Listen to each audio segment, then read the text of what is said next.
A millionaire sees through security cameras that a little girl steals food from his restaurant every day. When he confronts her, she whispers something unexpected. "Daddy, I'm so hungry." What the millionaire does next left everyone in tears. The early morning sun cast long shadows across the bustling streets of New York City as Alexander Blackwood strode purposefully towards his latest acquisition, a trendy restaurant in the heart of Manhattan. His polished shoes clicked against the pavement, a rhythm that seemed to echo the steady beat of the stock market ticker running through his mind. At 45, Alexander had built an empire that sprawled across continents, his name synonymous with success and ruthless efficiency. As he approached the restaurant, his phone buzzed with a notification. Without breaking his stride, he glanced. At the screen, another alert from the security system he had personally overseen for all his properties. A frown creased his forehead as he read the message. Recurring theft detected at Blakewood's Bistro. Minimal loss. Suspect, young girl. Approximately 8 to 10 years old. For a moment, Alexander considered dismissing the alert. What was a few loaves of bread compared to the millions he made daily? But something tugged at the corner of his mind, a nagging feeling he couldn't quite shake. He paused at the restaurant's entrance, his hand hovering over the door handle. "Mr. Blackwood?" His assistant, Sarah, materialized at his side, tablet in hand. "Your 9 a.m. is waiting in the conference room." Alexander nodded absently, his mind still on the security alert. "Push it back an hour," he said, his voice clipped. "I need to handle something first." Sarah's eyebrows rose in surprise. Alexander, Blackwood never delayed meetings, but she quickly composed herself. "Of course, sir. Anything else?" "Get me the security footage from the past week. I want to see this recurring theft for myself."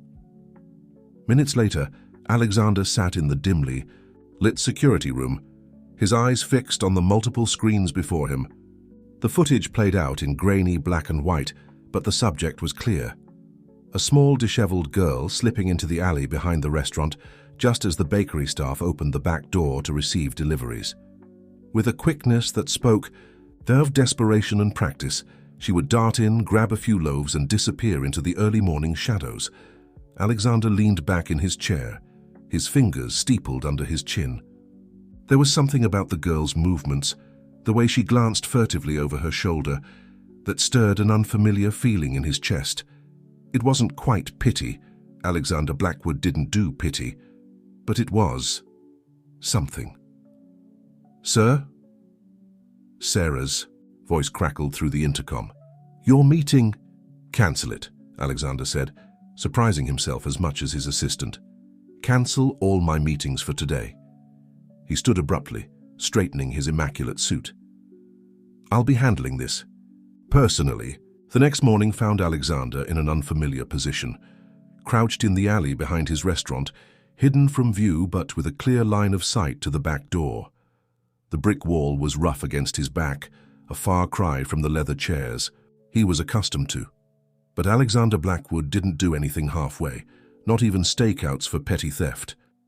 As the sky began to lighten, painting the alley in shades of grey and pink, Alexander heard it, the soft patter of bare feet on concrete. He held his breath, watching as a small figure emerged from the shadows. It was her, the girl from the security footage. In the pale morning light, he could see her more clearly. Tangled hair, clothes that hung loosely on her thin frame, and eyes that darted nervously from side to side. She crept towards the back door, timing her movements with the arrival of the delivery truck. Just as she reached for the handle, Alexander stepped out from his hiding place. "That's far enough," he said, his voice firm but not unkind. The girl froze, her eyes wide with fear. For a moment, they stood there, the powerful businessman and the tiny thief, locked in a silent standoff. Then, to Alexander's utter shock, the girl's lip began to tremble and her eyes filled with tears. "I'm sorry," she whispered, her voice barely audible. I was just so hungry." Alexander felt something shift inside him, a crack in the armor. He'd built over years of cutthroat business deals and emotional detachment. He took a step forward, intending to... What? He wasn't sure, but before he could decide, the girl looked up at him, her eyes shimmering with tears and a desperation that seemed far too old for her young face. And then she said the words that would change Alexander Blackwood's life forever. "Daddy," she whispered, her voice trembling, "I'm so hungry." The world seemed to tilt on its axis. Alexander staggered back, his mind reeling. Daddy. It wasn't possible. He didn't have children. He'd never wanted children. His life was his work, his empire, and yet... The girl took a tentative step towards him, her small hand reaching out. "Please," she said, her voice a mixture of hope and fear. "Please don't be mad. I didn't know where else to go." Alexander's throat felt tight, his chest constricting with an emotion he couldn't name. He looked at the girl, really looked at her, and saw something familiar in the curve of her cheek, the set of her jaw. It was like looking at a ghost, a memory he'd long buried. "What's your name?" he managed to ask, his voice sounding strange to his own ears. "Lily," she said, wiping her nose with the back of her hand. "Lily Monroe." Monroe. The name hit Alexander like a physical blow. Images flashed through his mind. A warm smile, gentle hands, a love he'd been too young and too ambitious to hold on to. Emily Monroe, his first love, the woman he'd left behind in his relentless pursuit of success. "Lily," he said, the name feeling foreign on his tongue. Where's your mother?" The girl's face crumpled, fresh tears spilling down her cheeks. "She's gone," Lily said, her voice breaking. "There was a fire and... She couldn't finish, her small body racked with sobs, and for the first time in decades, Alexander Blackwood acted on pure instinct. He knelt down, opening his arms, and Lily fell into them, clinging to him as if he were a lifeline in a storm. As he held her, feeling her tears soak into his expensive suit, Alexander knew that his life would never be the same. The carefully constructed walls he'd built around his heart began to crumble, and in their place something new and terrifying and wonderful began to grow. "It's okay," he found himself whispering, stroking Lily's tangled hair. "It's going to be okay. I'm here now." And as the sun rose over New York City, casting long shadows across the alley, Alexander Blackwood made a silent vow. He didn't know why, but he knew with absolute certainty that he would protect this child, this unexpected piece of his past and perhaps his future. The day that had started like any other had become the first day of a new life. For both of them. Alexander Blackwood's mind raced as he guided Lily through the bustling streets of New York. Her small hand felt fragile in his, a reminder of the responsibility he'd suddenly acquired. The girl's eyes darted nervously from side to side, taking in the towering skyscrapers and honking taxis with a mixture of awe and fear. "Where are we going?" Lily asked, her voice barely audible above the city's cacophony. Alexander hesitated. He hadn't thought that far ahead. His penthouse, the office, neither seemed appropriate for a child who'd been living on the streets. "Somewhere safe," he finally said, hoping he sounded more confident than he felt. As they walked, Alexander's phone buzzed incessantly in his pocket. He knew without looking that it was Sarah, probably panicking over his missed meetings and uncharacteristic behavior. But for once in his life, Alexander Blackwood didn't care about business appointments or stock prices. His entire world had narrowed to the small trembling hand in his and the earth-shattering revelation it represented. They turned down a quieter street, and Lily suddenly stopped, tugging on Alexander's hand. "Wait," she said, her eyes wide with panic. "My brother, I can't leave without Jake." "Your brother?" Alexander felt a fresh wave of shock wash over him. There were two of them. Lily nodded vigorously. "He takes care of me. He'll be so worried. Please, we have to go back." Alexander closed his eyes for a moment, taking a deep breath.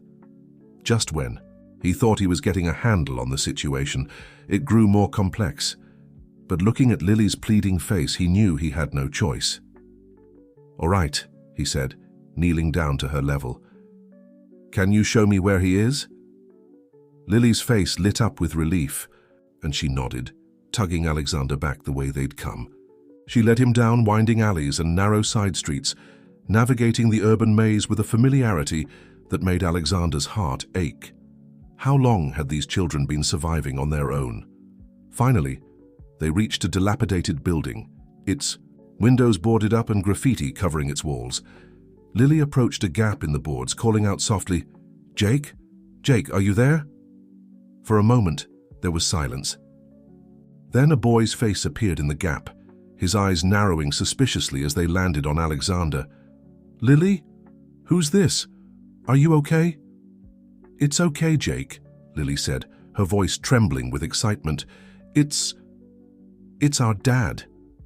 The boy's face hardened, and he emerged fully from the building.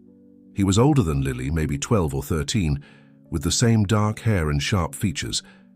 But where Lily's eyes held hope, Jake's were filled with distrust and barely contained anger. "We don't have a dad," he spat, positioning himself protectively in front of Lily. "Who are you really? What do you want with my sister?" Alexander felt a surge of respect for the boy's protective instinct, even as he struggled to find the right words. How could he explain a situation he barely understood himself? "My name is Alexander Blackwood," he began, keeping his voice calm and steady. I knew your mother, Emily Monroe." Jake's eyes widened in recognition, but his stance remained defensive. "So what? That doesn't make you our father. Our mom would have told us if we had a rich dad somewhere." Alexander winced at the bitterness in the boy's voice. "It's complicated," he said, knowing how inadequate the words were. "I didn't know about you either, but I want to help. You and Lily, you shouldn't be living like this." Jake laughed, a harsh sound that seemed too old for his young face. "And what, you're going to swoop in and save us? Take us to your mansion and make everything better? Life doesn't work like that, mister." "Jake, please," Lily pleaded, tugging on her brother's sleeve. "He's nice, he gave me food, maybe he really can help us." The siblings exchanged a long look, having a silent conversation that Alexander couldn't decipher. Finally, Jake's shoulders slumped slightly. "Fine," he said, his voice tight. "We'll go with you. But only because Lily needs a doctor, and we don't have anywhere else to go." It was only then that Alexander noticed the pallor of Lily's skin, the slight wheeze in her breathing. How had he missed it before? Guilt and concern warred in his chest as he nodded. "Of course, we'll get her checked out right away." As they made their way back to the main street, Alexander's mind whirled with plans and possibilities. He needed to call his lawyer, set up DNA tests, figure out living arrangements. But first, he needed to get these children, his children, somewhere safe and comfortable. He hailed a taxi, ignoring the driver's suspicious look at Jake and Lily's disheveled appearance. As they settled into the back seat, Alexander gave the address of his penthouse. It wasn't ideal, but it was the only place he could think of where he could keep the children safe and figure out their next steps. The ride was tense and silent. Jake sat rigidly, his arm around Lily, who had begun to cough softly. Alexander's fingers itched to reach out, to offer comfort, but he held back, acutely aware of the gulf between them. As the taxi wove through traffic, Alexander's phone buzzed again. This time he glanced at the screen and felt his stomach drop. It was his sister, Victoria, the one person who could complicate this already impossible situation even further. He declined the call, knowing he was only delaying the inevitable. Victoria would find out eventually, and when she did, Alexander shuddered to think of her reaction. His pragmatic, no-nonsense sister had always accused him of being impulsive, beneath his cool exterior. What would she say when she learned he'd brought 2 street children, possible heirs to the Blackwood fortune, into their carefully ordered world? The taxi pulled up to his building, and Alexander ushered the children out. As they walked through the opulent lobby, he saw Jake and Lily's eyes widen, taking in the marble floors and crystal chandeliers. It was a stark reminder of the vast difference between their worlds, a chasm he wasn't sure how to bridge. In the elevator, Lily's coughing worsened, and she leaned heavily against Jake. Alexander felt a surge of panic. What if she was seriously ill? What had these children endured in their young lives? As the elevator doors opened to his penthouse, Alexander made a silent vow. He didn't know how, but he would make this right. He would give these children the life they deserved, the life Emily would have wanted for them, and in doing so perhaps he could finally fill the emptiness that had haunted him for so long.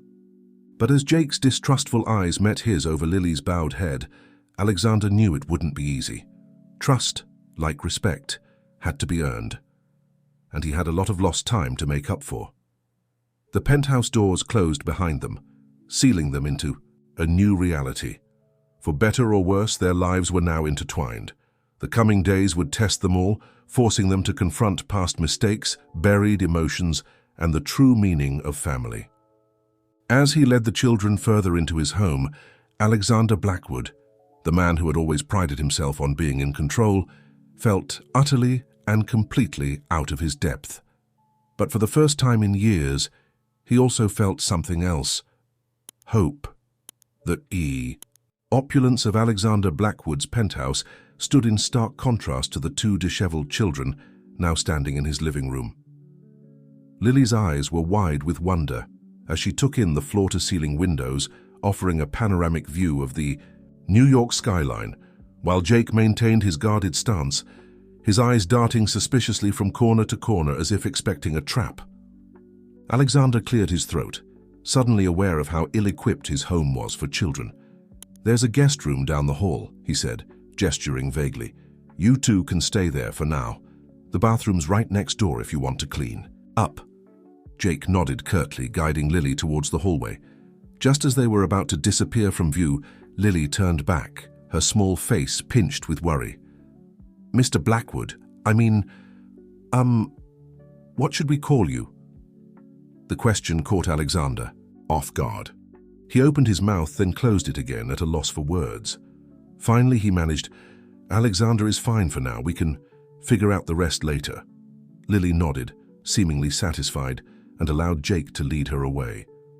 As soon as they were out of sight, Alexander sank onto his leather sofa, his head in his hands. What had he gotten himself into? He was a businessman, not a father. He didn't know the first thing about taking care of children, let alone children who had been through so much trauma. His thoughts were interrupted by the insistent buzzing of his phone. With a sigh, he pulled it out, unsurprised to see his sister's name flashing on the screen. He knew he couldn't avoid her forever. Taking a deep breath, he answered. "Alexander, where the hell have you been?" Victoria's sharp voice cut through the speaker. "I've been trying to reach you all morning. The board is in an uproar. You missed the Harrington merger meeting, and now there are rumors flying around." "About Vicky," Alexander interrupted, using the childhood nickname he knew she hated. "Something's come up, something personal." There was a pause on the other end of the line. When Victoria spoke again, her voice was laced with concern. "Personal? Alexander, what's going on? Are you in some kind of trouble?" He almost laughed at the irony. Trouble? This was so far beyond trouble he couldn't even see it in the rearview mirror. "Not exactly," he said, trying to keep his voice steady.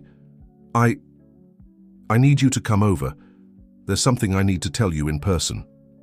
Another pause, longer this time. "I'll be there in 20 minutes, Victoria said finally, her tone making it clear that she expected a full explanation upon arrival. As he ended the call, Alexander heard a soft cough from the hallway. He looked up to see Lily standing there, her hair damp from the shower, wearing one of his t-shirts that hung down to her knees like a dress. "I'm sorry," she said softly, her eyes downcast. "I didn't mean to eavesdrop. It's just Jake fell asleep and I was hungry, and I didn't know where the kitchen was." Alexander felt a pang of guilt. Of course they were hungry. He'd been so caught up in his own turmoil, he'd forgotten the most basic needs of his unexpected guests. "That's all right," he said, standing up. "Come on, let's see what we can find in the kitchen." As they made their way to the state-of-the-art kitchen, Alexander realized with a start that he couldn't remember the last time he'd actually cooked anything. Here. His meals were usually taken at restaurants or delivered by his personal chef. Lily seemed to sense his hesitation. "I can make sandwiches," she offered. "Mom taught me how. We just need bread and... Do you have peanut butter?" Alexander felt a lump form in his throat at the mention of Emily. "Yeah," he managed, opening a pantry that was thankfully well stocked by his housekeeper. Yeah, we've got peanut butter. As Lily set about making sandwiches with a practiced ease that spoke volumes about her life so far, Alexander found himself studying her. Now that he knew what to look for, he could see traces of Emily in her features, the curve of her cheek, the set of her jaw. But there was something else too, something that looked disconcertingly like his own reflection. "Lily," he said softly, "can you tell me more about your mom? About what happened?" Lily's hand stilled on the bread, and for a moment, Alexander thought he'd pushed too far, but then she took a deep breath and began to speak. "Mom always said we were special," she said, her voice barely above a whisper. "That we had a guardian angel watching over us. I think she meant you." Alexander felt his chest tighten. A guardian angel? Is that how Emily had explained his absence? "But then the fire came," Lily continued, her eyes distant. "It was so hot and scary. Mom got us out, but then she went back in for something. She said it was important, that we'd need it someday. But she didn't come back out." Tears were streaming down Lily's face now, and without thinking, Alexander pulled her into his arms. She stiffened for a moment, then melted into the embrace, her small body shaking with sobs. "I'm so sorry," Alexander murmured, his own eyes stinging with unshed tears. "I'm so sorry I wasn't there." They stood like that for a long moment, the tough businessman and the little girl he'd never known, united in their grief for a woman they'd both loved in their own ways. The moment was shattered by the sound of the penthouse door opening, followed by the click of high heels on hardwood floors. "Alexander!" Victoria's voice rang out. "Where are you? What's going on?" Alexander felt Lily tense in his arms. Gently, he disentangled himself, kneeling down to look her in the eye. "It's okay," he said softly. "That's just my sister. Well, she can be a bit scary sometimes, but she's got a good heart. Will you be all right here for a minute while I talk to her?" Lily nodded, wiping her eyes with the back of her hand. "I'll finish the sandwiches," she said, with a determined little nod. Alexander smiled, feeling a surge of pride at her resilience. He stood up just as Victoria rounded the corner into the kitchen, her eyes widening as she took in the scene before her. "Alexander," she said slowly, her gaze fixed on Lily. "Who is this?" Alexander took a deep breath, squaring his shoulders. This was it, the moment that would change everything. "Vicky," he said, his voice steady despite the turmoil in his heart, "I'd like you to meet Lily. She's my daughter." Victoria's sharp intake of breath seemed to echo in the suddenly silent kitchen. Her eyes darted from Alexander to Lily and back again, her face a mask of shock and disbelief. "Your daughter?" she repeated, her voice strangled. "Alexander, what have you done?" As Alexander opened his mouth to respond, he heard a noise from the hallway. Jake stood there, his face a mixture of fear and defiance, clearly having overheard everything. In that moment, looking at the faces of these three people, his sister, his daughter, and the boy who might be his son, Alexander Blackwood realized that his carefully ordered world had been irrevocably shattered, and he had no idea how to put it back together again. The tension in Alexander Blackwood's penthouse was palpable. Victoria stood frozen, her eyes darting between the two children and her brother, her perfectly manicured hand gripping the edge of the kitchen counter, so tightly her knuckles had turned white. "Alexander," she said, her voice low and controlled, "I think we need to talk, privately." Alexander nodded, feeling a headache building behind his eyes. He turned to Lily and Jake, who were watching the adults with wary expressions. "Why don't you two finish making those sandwiches? There's juice in the fridge. We'll just be in the other room for a few minutes." Jake stepped forward, positioning himself slightly in front of Lily. "We're not going anywhere," he said, his voice a mixture of defiance and fear. "Of course not," Alexander assured him, feeling a twinge of admiration for the boy's protective instincts. "This is your home now, for as long as you want it to be. I promise." He saw Victoria's eyes narrow at that, but she remained silent as they made their way to his home office. As soon as the door closed behind them, she rounded on him. "Have you lost your mind?" she hissed. "Do you have any idea what you're doing? What this could mean for the company, for our family?" Alexander sank into his leather chair, suddenly feeling every one of his 45 years. "Vicky, please, just listen for a minute, okay?" He took a deep breath and began to explain everything. The security footage, his stakeout at the restaurant, Lily's startling revelation, and the discovery of Jake. As he spoke, he saw Victoria's expression shift from anger to disbelief, to something that looked almost like pity. "Oh, Alexander," she sighed when he finished. "What are you going to do?" "I don't know," he admitted, running a hand through his hair, "but I can't just abandon them. They're my children, Vicky. Emily's children." At the mention of Emily's name, Victoria's face softened slightly. "Emily Monroe," she said softly. "I remember her. She was kind to me when I visited you that summer. I always wondered what happened between you two." Alexander felt a pang of guilt. "I was young and stupid," he said, "focused on building the business. I thought I was doing the right thing, letting her go. I had no idea." Victoria was quiet for a moment, her analytical mind clearly working through the implications. "We need to be careful," she said finally. "If this gets out before we can control the narrative, it could be disastrous. The board, the shareholders, not to mention the media frenzy." Alexander felt a flicker of irritation. "Is that all you can think about? The company? These are children, Vicky. They've lost everything." "I know that," Victoria snapped, "but someone has to think about the practical implications here. You can't just upend your entire life on a whim, Alexander. Have you even confirmed that they're really yours? What if this is some kind of scam?" The words hit Alexander like a physical blow. He hadn't even considered that possibility. But looking into Lily's eyes, seeing the echo of Emily there, no. He knew deep in his bones that this was real. "I'll get a DNA test done," he said, "but that doesn't change anything. They need help, Vicky. I can't turn my back on them." Victoria sighed, pinching the bridge of her nose. "All right," she said finally, "but we do this my way. No public announcements, no rash decisions. We keep this quiet until we know for sure and have a plan in place. Agreed?" Alexander nodded, feeling a mixture of relief and trepidation. He knew his sister well enough to know that her way would be methodical, logical, and probably very different from what his heart was telling him to do.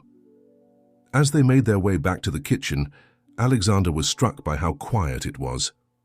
Too quiet. A sense of unease washed over him as he rounded the corner. The kitchen was empty. "Lily? Jake?" he called out, trying to keep the panic out of his voice. No response. He rushed down the hallway, checking the guest room, the bathrooms, every possible hiding place. Nothing. Victoria followed close behind, her heels clicking on the hardwood floors. "They're gone," she said, stating the obvious. "Alexander, they ran away." The words hit him like a punch to the gut. He'd promised them safety, promised them a home, and in the span of a few minutes, he'd managed to drive them away. Just like he'd driven Emily away all those years ago. "We have to find them," he said, already reaching for his phone. "They're out there alone and Lily's sick. We have to—" "Alexander, wait," Victoria interrupted, placing a hand on his arm. "Think about this. If we call the police, it becomes public. Everyone will know." He shrugged off her hand, anger flaring in his chest. "I don't care about that. Any more, Vicky, don't you understand? These are my children, my family." The word hung in the air between them, heavy with meaning. Family. The thing Alexander Blackwood had always claimed he didn't need, the thing he'd sacrificed in his relentless pursuit of success. Victoria's expression softened. "Okay," she said quietly. "Okay, we'll find them. But we do it smart. I'll call in some favors, get some discreet help. You know this city better than anyone. Where would they go?" Alexander closed his eyes, trying to think.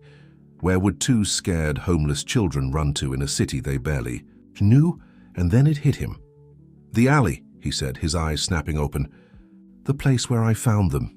It's the only familiar place they have here." Victoria nodded, already pulling out her own phone. "I'll have a car brought around. Let's go." As they rode the elevator down to the lobby, Alexander's mind raced. How had things spiraled out of control so quickly? He'd wanted to help, to make things right, and instead he'd driven them away, just like he always did. But this time would be different. This time he wouldn't give up. He'd find them. bring them back, and somehow, some way he'd make this work. He had to, because for the first time in his life, Alexander Blackwood had found something more important than his empire, more valuable than all his wealth. He'd found his family, and he wasn't about to lose them again. As the elevator doors opened and they stepped out into the bustling New York street, Alexander felt a strange mix of fear and determination. The city stretched out before him, a labyrinth of possibilities and dangers. Somewhere out there, two scared children, his children, were trying to navigate it alone. "We'll find them," Victoria said softly, as if reading his thoughts. "And then we'll figure this out, together." Alexander nodded, squaring his shoulders. The hunt was on, and failure was not an option, because this time it wasn't just his fortune or his reputation at stake. The sleek black town car wove through the crowded New York streets, a stark contrast to the gritty alleyways they were headed towards. Inside, Alexander Blackwood sat rigidly, his eyes scanning the passing crowds for any sign of Jake or Lily. Beside him, Victoria tapped furiously on her tablet, coordinating their impromptu search party. "I've got eyes on the ground in a 5-block radius of where you found them," she said, her voice tense but controlled. "If they're there, we'll find them." Alexander nodded absently, his mind replaying the events of the past few hours. How had he managed to lose them so quickly? The weight of his failure pressed down on him, making it hard to breathe. As they neared the alley where he'd first encountered Lily, Alexander felt a mixture of hope and dread. What if they weren't there? What if they were but refused to come back with him? He'd never felt so out of his depth, so utterly unprepared for a challenge. The car pulled to a stop, and Alexander was out the door before the driver could fully engage the parking. "Breaker," Victoria called after him, but he barely heard her, his focus entirely on the narrow opening between buildings ahead. The alley looked different in the harsh light of day, somehow smaller and more desolate than he remembered. Trash littered the ground and graffiti covered the walls. Alexander moved cautiously, his expensive shoes crunching on broken glass. "Jake? Lily?" he called out, trying to keep his voice steady. "It's Alexander. Please, if you're here, come out. I'm not angry. I just want to make sure you're safe." Silence greeted his words. He pressed on deeper into the alley, checking behind dumpsters and in doorways. With each empty space, his heart sank a little further. A soft sound caught his attention, a muffled cough, quickly stifled. Alexander froze, listening intently. There it was again, coming from a pile of discarded cardboard boxes near the end of the alley. Slowly, carefully, he approached. "Lily?" he said softly. "Jake? I know you're there. Please come out. I promise I'm here to help." For a long moment, nothing happened. Then, slowly, one of the boxes shifted, and Lily's small face appeared, her eyes wide and fearful. "I'm sorry," she whispered, tears streaming down her cheeks. "We didn't mean to run away, we just got scared." Relief washed over Alexander like a tidal wave. He knelt down, not caring about the dirt and grime soaking into his expensive suit. "It's okay," he said, his voice choked with emotion. "You're safe now. That's all that matters." Jake emerged from behind the boxes, his stance protective as he moved to stand between Alexander and Lily. "Why did you come looking for us?" he demanded, his voice a mixture of suspicion and hope. Alexander met the boy's gaze steadily. "Because you're family," he said simply, "and family doesn't give up on each other." The words hung in the air between them, weighted with promise and possibility. Slowly, hesitantly, Jake's rigid posture began to relax. "Lily's sick," he said, his voice smaller now, more befitting his young age. "She needs a doctor." As if on cue, Lily broke into a fit of coughing, her small body shaking with the force of it. Without thinking, Alexander reached out, and this time, Jake didn't stop. Him as he gathered the little girl into his arms. "Let's get you both out of here," Alexander said, standing up with Lily cradled against his chest. He held out his free hand to Jake. "Come on, we'll get Lily the help she needs, and then we can talk. Really talk, okay?" Jake hesitated for a moment, then nodded, taking Alexander's hand. As they emerged from the alley, Victoria was waiting by the car, her face a mixture of relief and concern. "Thank God," she murmured, then quickly composed herself. "I've called Dr. Patel. He's waiting for us at your penthouse. No hospitals, no questions asked." Alexander nodded gratefully. Despite their differences, he knew he could always count on Victoria's efficiency in a crisis. The ride back to the penthouse was quiet, the silence broken only by Lily's occasional coughs and Jake's whispered reassurances to his sister. Alexander found himself studying them, really looking at them for the first time. Jake's protective nature, his quick thinking and resourcefulness. Alexander recognized those traits. They were the same ones that had driven him to build his empire. And Lily's resilience, her ability to find hope in the darkest situations, that was all Emily. As they pulled up to his building, Alexander made a silent vow. He would be better this time. He wouldn't let his ambition or his fear push away the people who mattered most. This was his second chance, and he was determined not to waste it. Dr. Patel, a kindly older man who had been the Blackwood family physician for years, was waiting for them in the penthouse. He took one look at Lily and immediately set to work, his gentle manner putting even Jake at ease. As the doctor examined Lily, Alexander pulled Victoria aside. "I need your help," he said quietly. Victoria raised an eyebrow. "With what?" "Everything," Alexander admitted. "I don't know the first thing about being a father, but I want to learn. I need to learn. Will you help me?"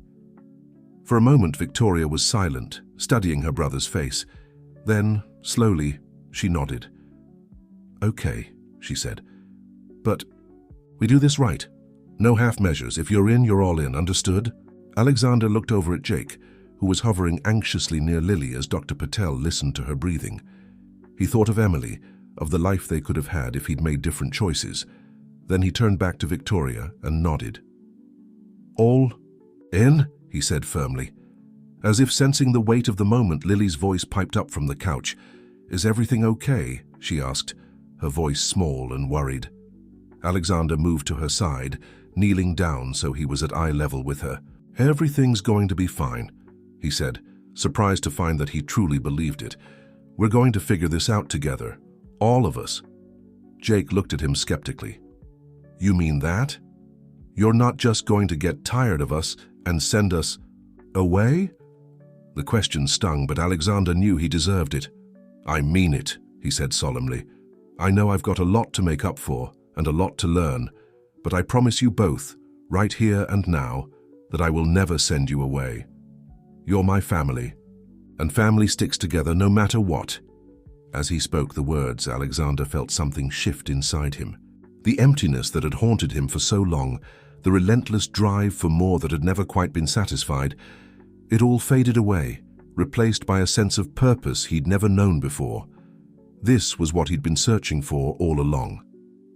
Not success, not wealth, but this, the chance to be part of something bigger than himself, the chance to love and be loved in return. As Dr. Patel finished his examination and began explaining Lily's condition, a bad case of bronchitis, thankfully treatable with rest and medication, Alexander found himself thinking of the future for the first time in years. Not in terms of business deals and profit margins, but in terms of first days of school, family dinners, and holidays spent together. It wouldn't be easy. There would be challenges, misunderstandings, and plenty of moments where he'd feel completely out of his depth. But looking at Jake and Lily, seeing the tentative hope in their eyes, Alexander knew it would be worth it. This was his new empire, and he was determined to build it right this time. The following days passed in a blur of activity and adjustment for the newly formed Blackwood family. Alexander, true to his word, threw himself into his new role as a father with the same determination and focus he'd always applied to his business dealings.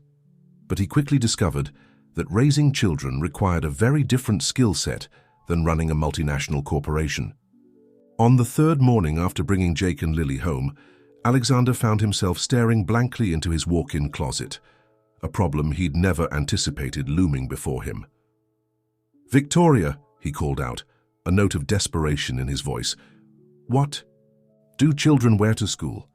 His sister appeared in the doorway, an amused smirk playing at the corners of her mouth. "Well, definitely not our money suits," she said, eyeing the expensive garments that filled the closet. "We need to go shopping, and fast. The school won't wait forever for us to get our act together." Alexander nodded, running a hand through his hair.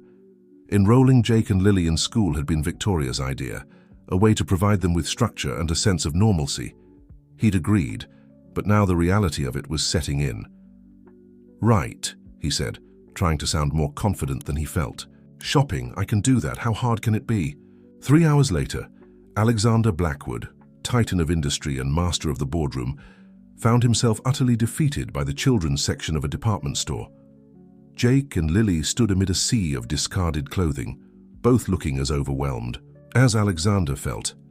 "I don't like any of these," Jake said, his voice tinged with frustration. "They're all itchy." Lily nodded in agreement, tugging at the collar of a frilly dress Victoria had picked out.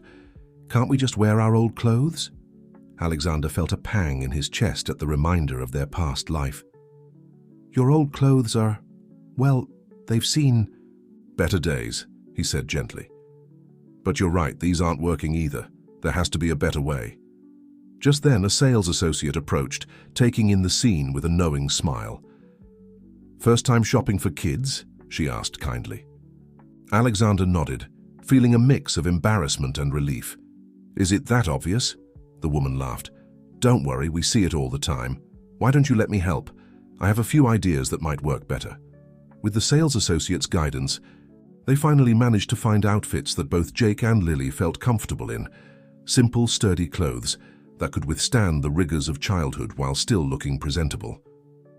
As they left the store, bags in hand, Alexander felt a small surge of pride.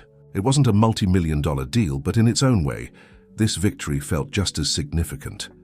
The next challenge came that evening at dinner. Alexander had ordered in from a high-end restaurant, as he usually did, but Jake and Lily stared at the elaborate dishes with a mixture of confusion and apprehension. "What's wrong?"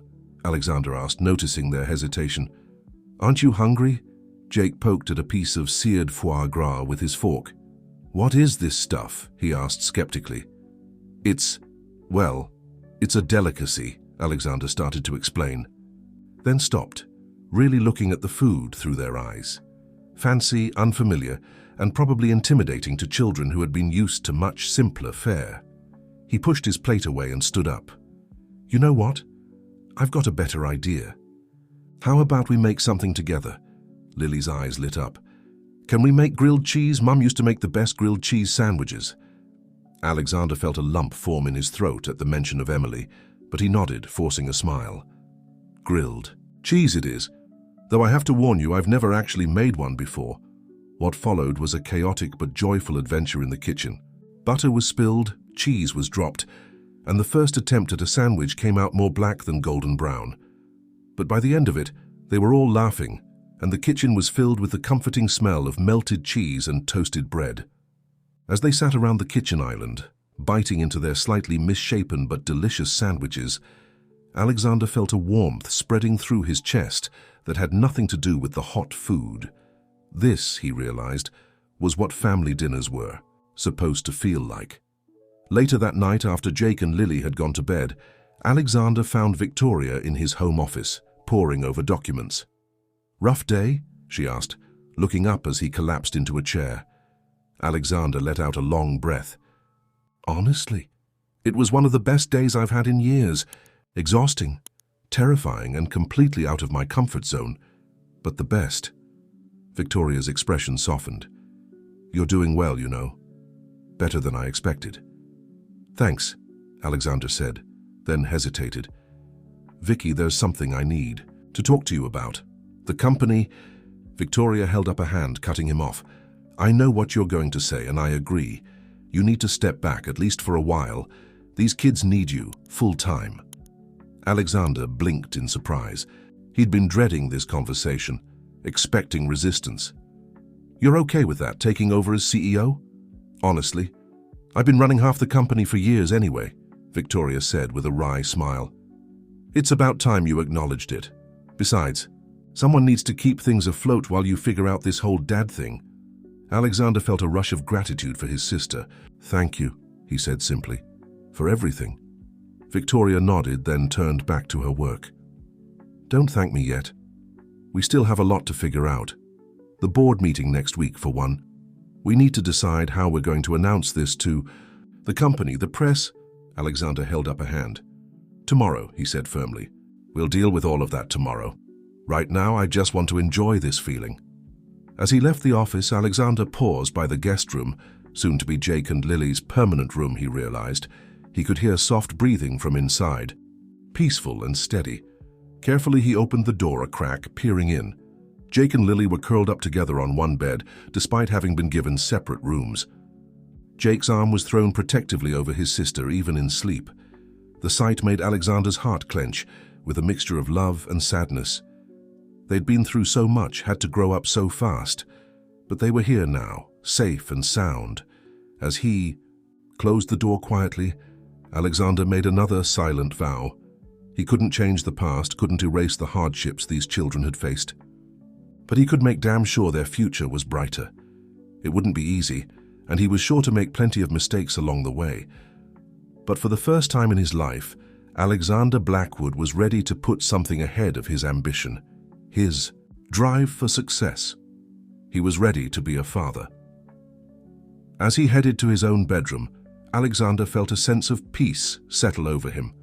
Tomorrow would bring new challenges, school supplies to buy, a board meeting to prepare for, a press statement to craft. But for now, in this quiet moment, everything felt right. His empire might be changing, evolving into something he'd never imagined.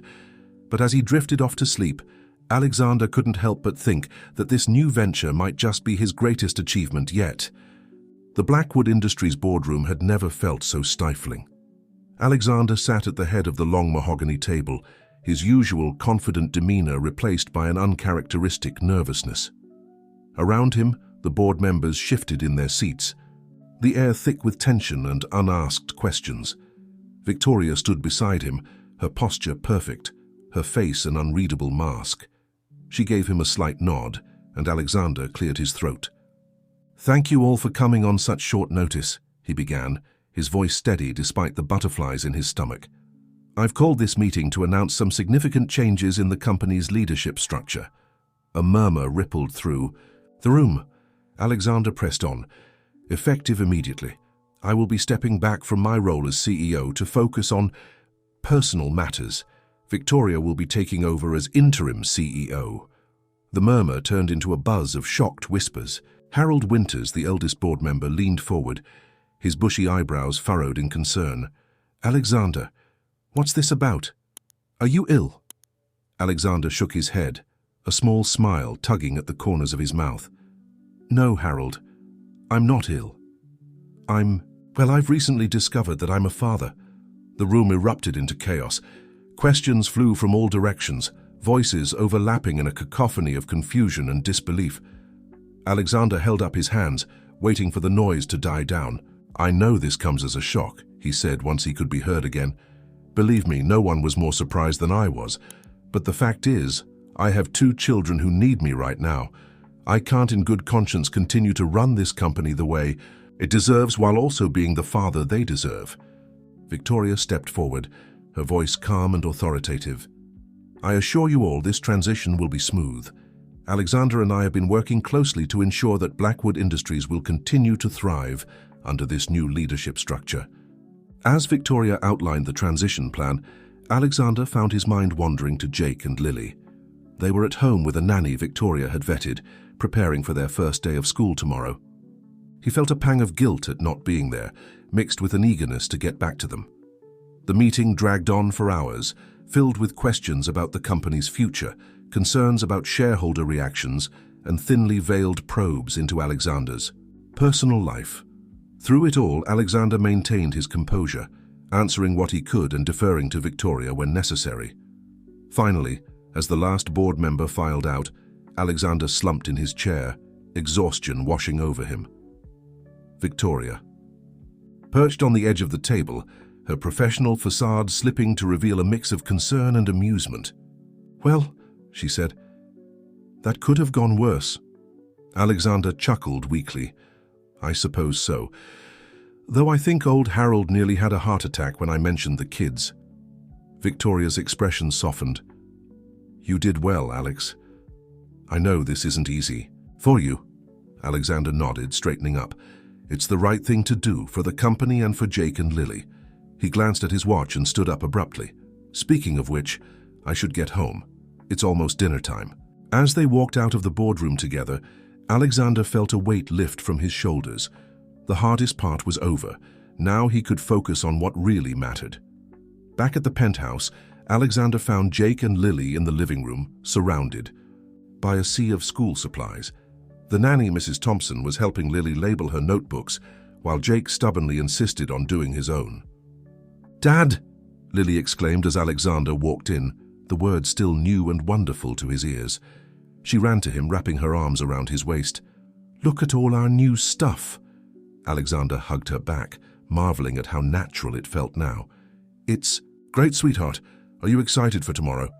Jake looked up from his notebook, his face a mixture of excitement and apprehension. "I guess," he said with a shrug that didn't quite hide his nervousness. Alexander moved to sit beside him, careful not to disturb the organized chaos of supplies. "It's okay to be nervous," he said gently. "Starting a new school is a big deal, but you're going to do great, both of you." As they settled into their evening routine, a routine that was still new but already feeling familiar, Alexander found himself marveling at how much his life had changed in such a short time. A week ago, his evenings had been filled with late meetings, business dinners, and endless email chains. Now here he was, helping Jake with his math homework, while Lily regaled him with stories about the new friends she was sure she'd make tomorrow. After the kids were in bed, Alexander sat in his home office, staring at the family photo that now adorned his desk. It was a candid shot Victoria had taken a few days ago. Alexander in the middle, an arm around each child, all three of them, laughing at some forgotten joke. It wasn't perfect. Jake's hair was mussed, Lily was mid-blink, and Alexander's tie was askew, but it was real. It was family.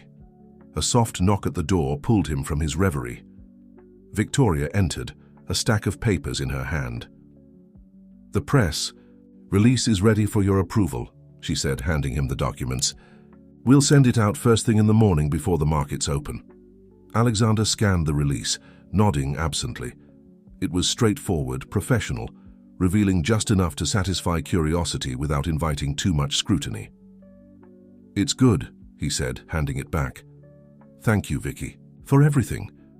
Victoria's gaze fell on the family photo, and a small smile played at her lips. "You know," she said softly, "I always thought you were a fool for not wanting a family. But seeing you now, I think maybe you were just waiting for the right one." Alexander felt a lump form in his throat. "I think you might be right," he managed. As Victoria left, closing the door softly behind her, Alexander turned back to the photo. Tomorrow would bring new challenges. The press release, Jake and Lily's first day of school, the inevitable questions and curiosity from the outside world. But looking at those smiling faces, Alexander felt ready to face whatever came. His empire was changing, evolving into something he'd never imagined. But as he switched off the office light and headed to bed, Alexander couldn't help but think that this new chapter might just be his greatest adventure yet. The ripples of change were spreading, touching every aspect of his life. And for once, Alexander Blackwood was excited to see where they might lead. The morning sun had barely crept over the New York skyline when Alexander's alarm went off. For a moment, he lay in bed, the weight of the day ahead pressing down on him. Then, from down the hall, he heard the muffled sounds of movement, Jake and Lily getting ready for their first day of school. With a surge of determination, Alexander threw off the covers and got to his feet. Today wasn't just about the press release or the company, it was about his children, and he was determined to be there for them every step of the way. In the kitchen, he found Jake and Lily already dressed in their new school uniforms, both looking a mix of excited and terrified. Mrs. Thompson was bustling around, packing lunches and double-checking backpacks. "Good morning," Alexander said, trying to inject cheer into his voice. "Who's ready for a big day?" Lily beamed up at him, her earlier nervousness seemingly forgotten. Me, I can't wait to meet my teacher and make new friends. Jake, on the other hand, pushed his cereal around his bowl, his face clouded with worry. What if the other kids don't like us? He asked softly. Alexander felt his heart clench. He knelt down beside Jake's chair, placing a gentle hand on his shoulder. Hey, he said softly, remember what we talked about. You and Lily are amazing kids. Just be yourselves, and the right friends will come along. Jake nodded, not looking entirely convinced, but seeming a bit more relaxed.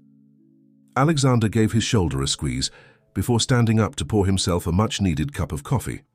As they ate breakfast together, Alexander managing a few bites of toast between answering emails and fielding calls from Victoria about the press release, he found himself marveling at how quickly this had become his new normal. The chaos, the constant juggling of responsibilities, the underlying current of love and concern. It was exhausting, exhilarating, and more fulfilling than he'd ever imagined. Finally, it was time to leave. Alexander ushered Jake and Lily into the elevator, their backpacks seeming comically large on their small frames. As they descended to the lobby, he felt a flutter of nerves in his stomach. This was it, their first real public outing as a family. The doors opened, and Alexander instinctively moved to shield the children from view, but the lobby was mercifully empty save for his driver, John, who was waiting by the door with a discreet nod. The ride to school was a blur of last-minute reassurances and reminders. Alexander found himself repeating the same advice he'd heard from parenting books and websites, hoping it sounded more convincing coming from him than it had when he'd practiced in the mirror last night. As they pulled up to the school, Alexander's phone buzzed with a message from Victoria. Press release sent, brace for impact. Taking a deep breath, Alexander pushed the notification aside. That was a problem for later. Right now, his children needed him.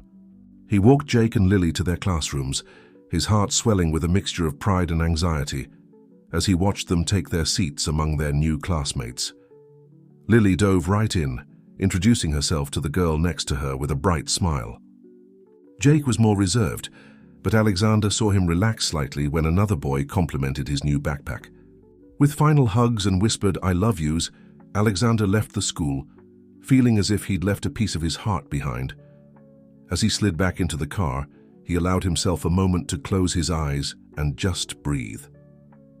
"Where to, Mr. Blackwood?" John asked from the front seat.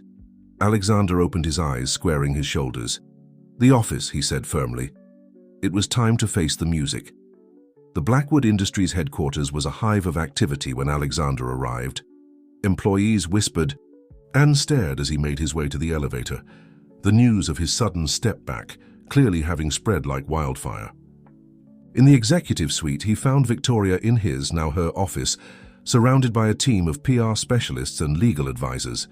She looked up as he entered, relief washing over her face.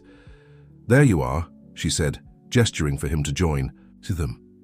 We've got reporters clamoring for interviews, shareholders demanding explanations, and about 1,000 emails asking for confirmation of every wild rumor under the sun." Alexander nodded, rolling up his sleeves. "Let's get to work then." The next few hours were a whirlwind of crisis management. Alexander and Victoria worked in tandem, crafting statements, fielding calls, and strategizing on how to control the narrative. It was familiar territory for Alexander, the high-stakes world of corporate PR, but for the first time he found his mind constantly drifting to Jake and Lily. Were they okay? Had they made friends? Were they missing him as much as he was missing them? As the day wore on, Alexander found himself checking his phone more and more frequently, both dreading and hoping for a call from the school. When it finally came, his heart leapt into his throat. "Mr. Blackwood," the voice on the other end said, "this is Mrs. Chen from Oakwood Academy. There's been an incident with Jake." Alexander felt the blood drain from his face. "Is he okay? What happened?" Mrs. Chen's voice was calm but firm. "Jake's fine, but we need you to come to the school right away. There's been a fight." The world seemed to tilt on its axis. Alexander mumbled an acknowledgement and hung up, his mind racing. A fight? Jake? It didn't make sense. Victoria, seeing his expression, immediately stepped in. "Go," she said firmly. "I've got things covered here. Your kids need you." Alexander nodded gratefully and rushed out, his carefully crafted CEO persona crumbling in the face of parental worry. As John sped through the city streets, Alexander found himself praying, something he hadn't done in years, that everything would be okay. Arriving at the school, Alexander was led to the principal's office. There he found Jake, sitting in a chair too big for him, his uniform rumpled and a bruise forming on his cheek. Beside him sat another boy, equally disheveled, and their respective teachers. "Mr. Blackwood," the principal, Dr. Michaels, greeted him with a grim expression. "Thank you for coming so quickly. We've had a bit of a situation." As Dr. Michaels explained the altercation, apparently the other boy had made a comment about Jake and Lily being charity cases. Alexander felt a mixture of anger, pride, and overwhelming love for his son. When the principal finished, Alexander knelt in front of Jake, gently tilting his chin up to examine the bruise. "Are you okay, buddy?" he asked softly. Jake nodded, his eyes shimmering with unshed tears. "I'm sorry, Dad," he whispered. "I didn't mean to fight, but he said those things about Lily, and I couldn't let him." Alexander pulled Jake into a hug, not caring about the audience or the wrinkles in his expensive suit. "It's okay," he murmured. "I'm not mad. You were protecting your sister. That's what family does." As they left the school, Jake's hand firmly in his, Alexander realized something profound. The press release, the company upheaval, the societal gossip. None of it mattered. This right here was what was important, his family. The horizon of his life had shifted, revealing new challenges and joys he'd never anticipated.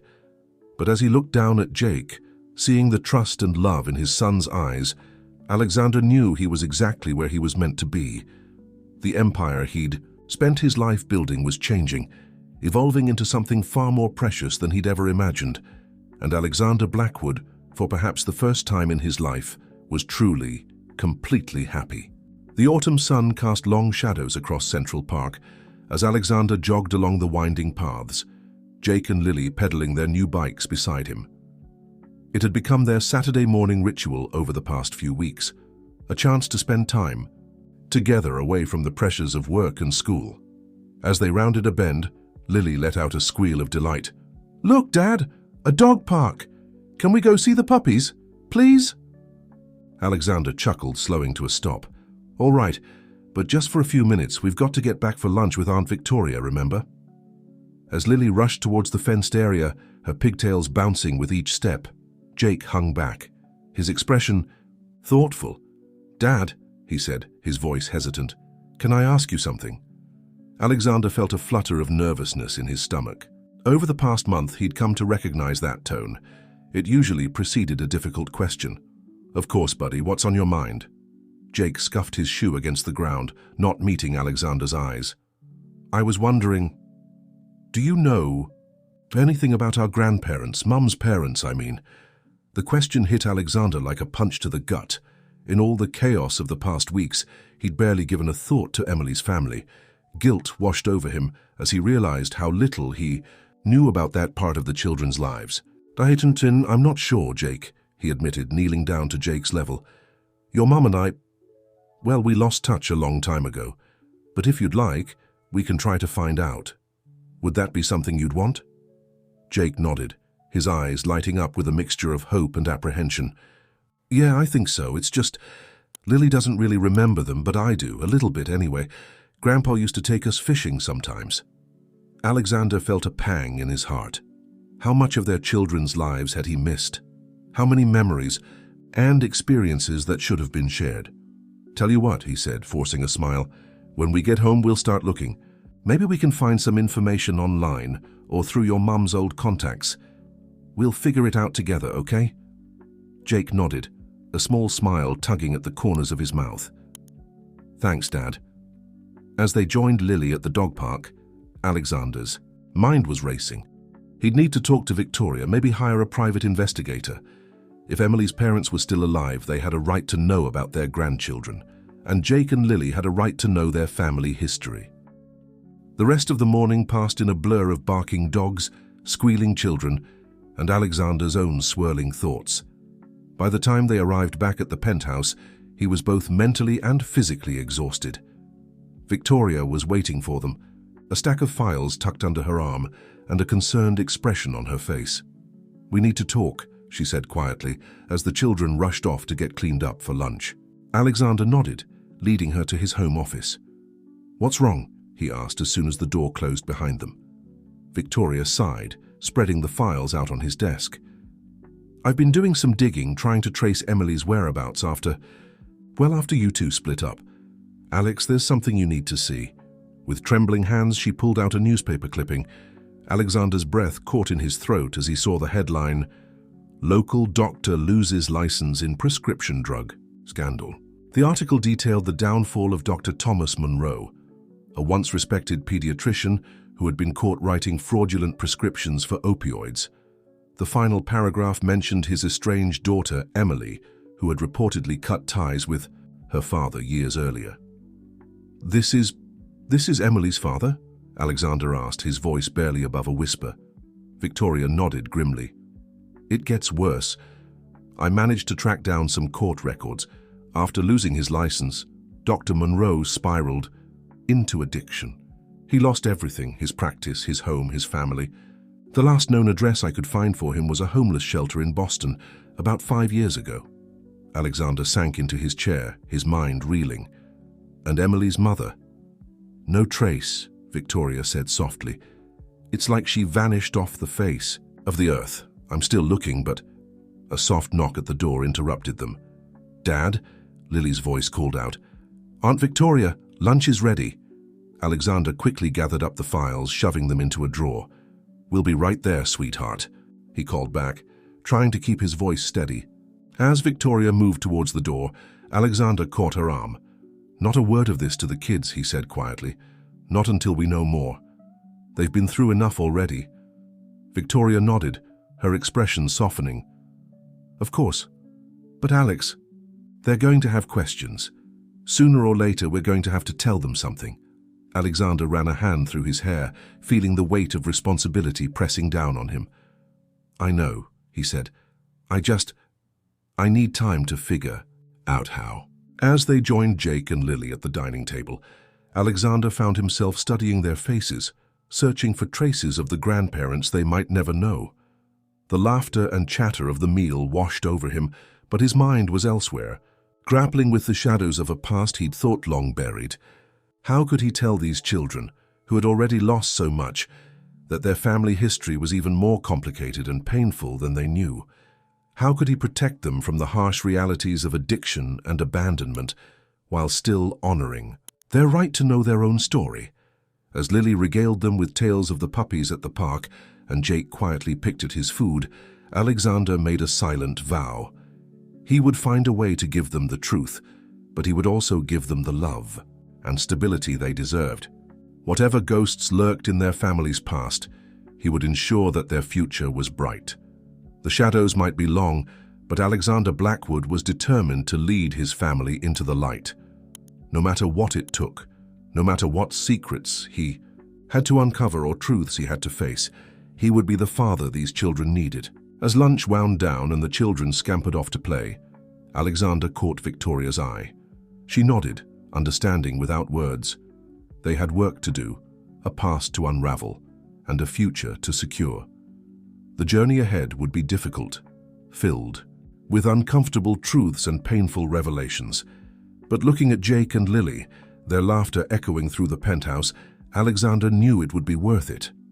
For them, he would face any challenge, confront any demon from the past, because they were family. And family, Alexander was learning, was worth fighting for.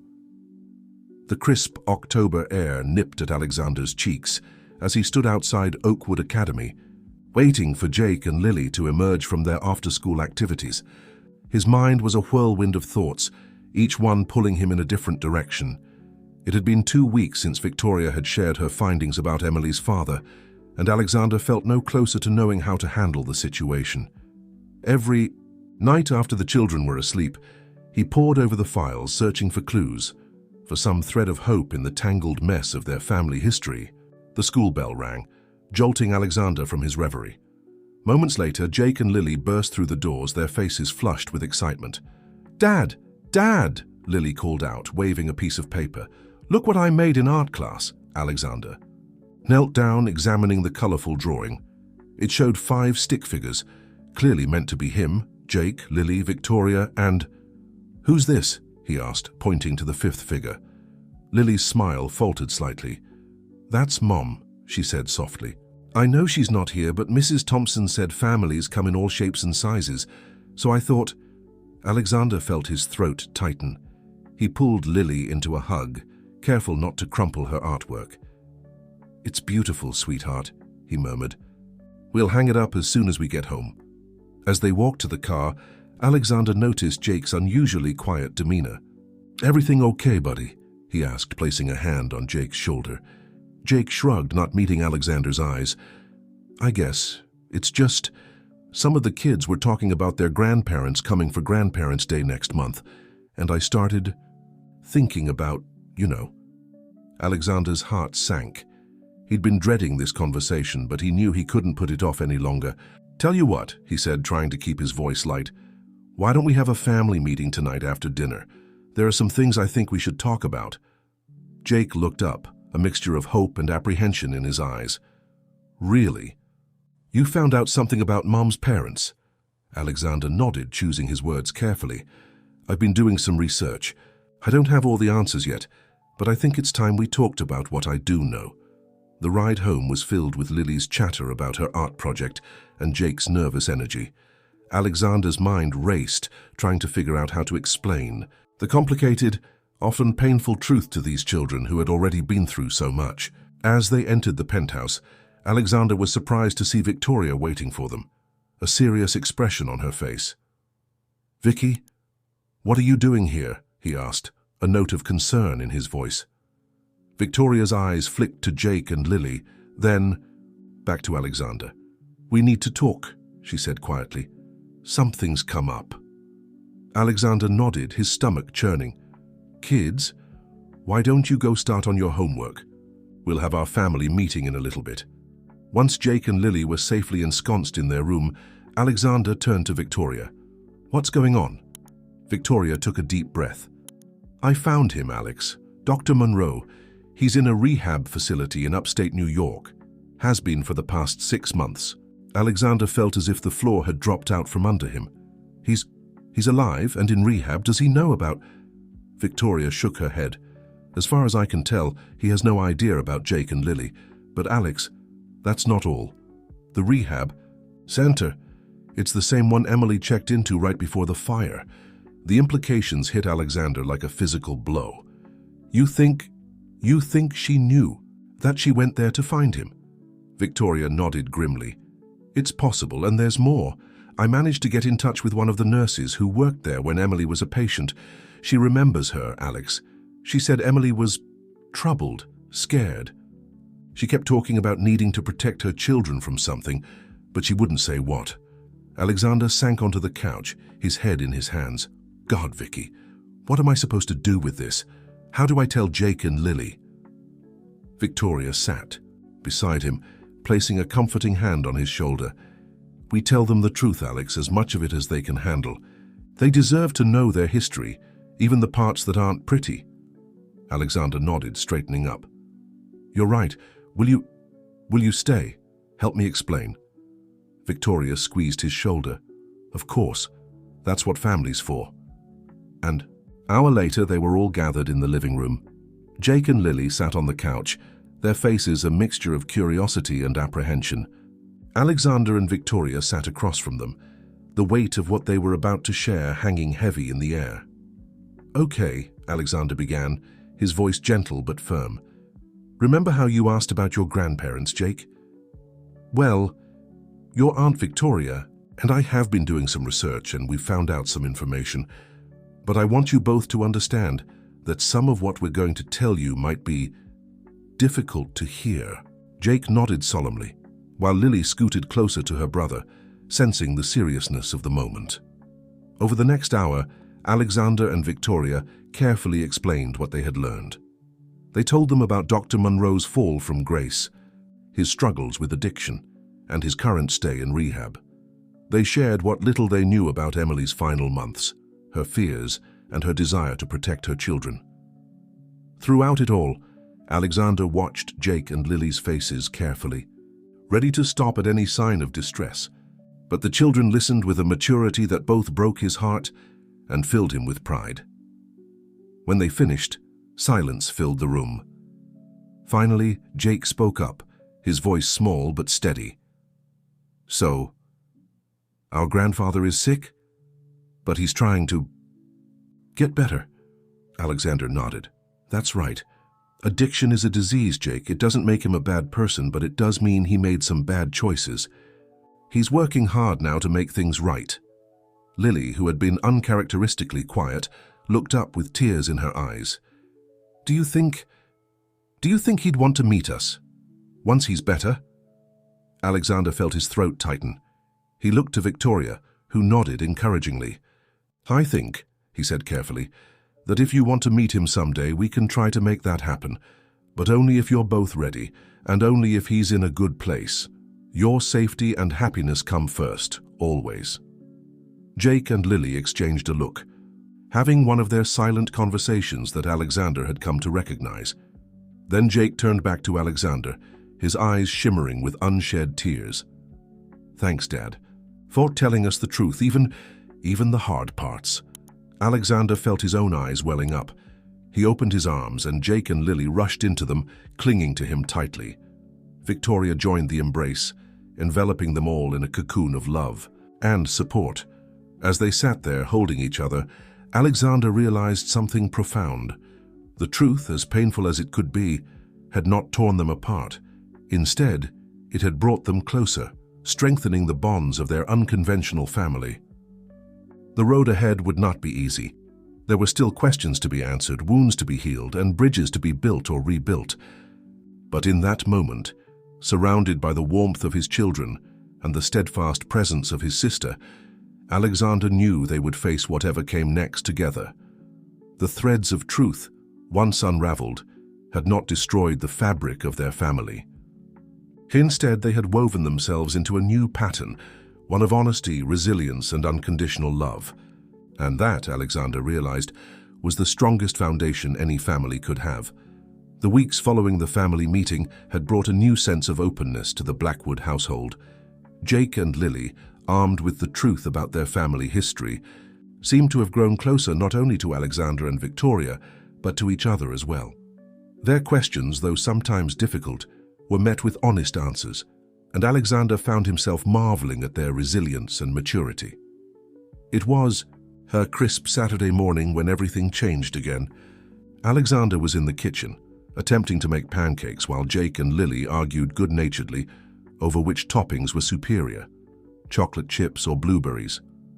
The doorbell rang, cutting through their domestic tableau.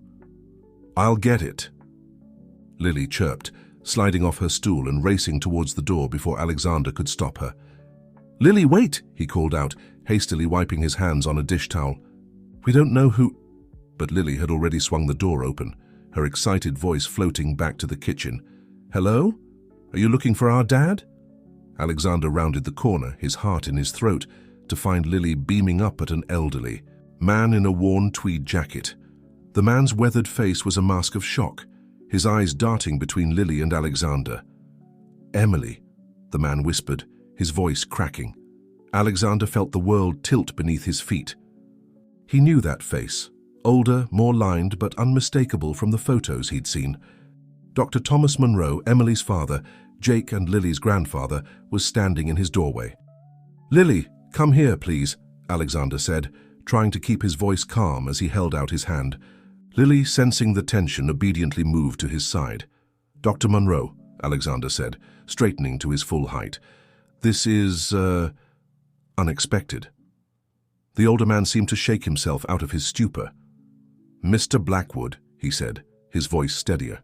"Now, I'm sorry for the intrusion. I didn't know where else to go. I've been trying to find Emily, and when I saw the news about you and the children, I thought—" "Dad?" Jake's voice came from behind them. "What's going on?" Dr. Monroe's eyes widened as they landed on Jake. "My God," he breathed. You look just like your mother."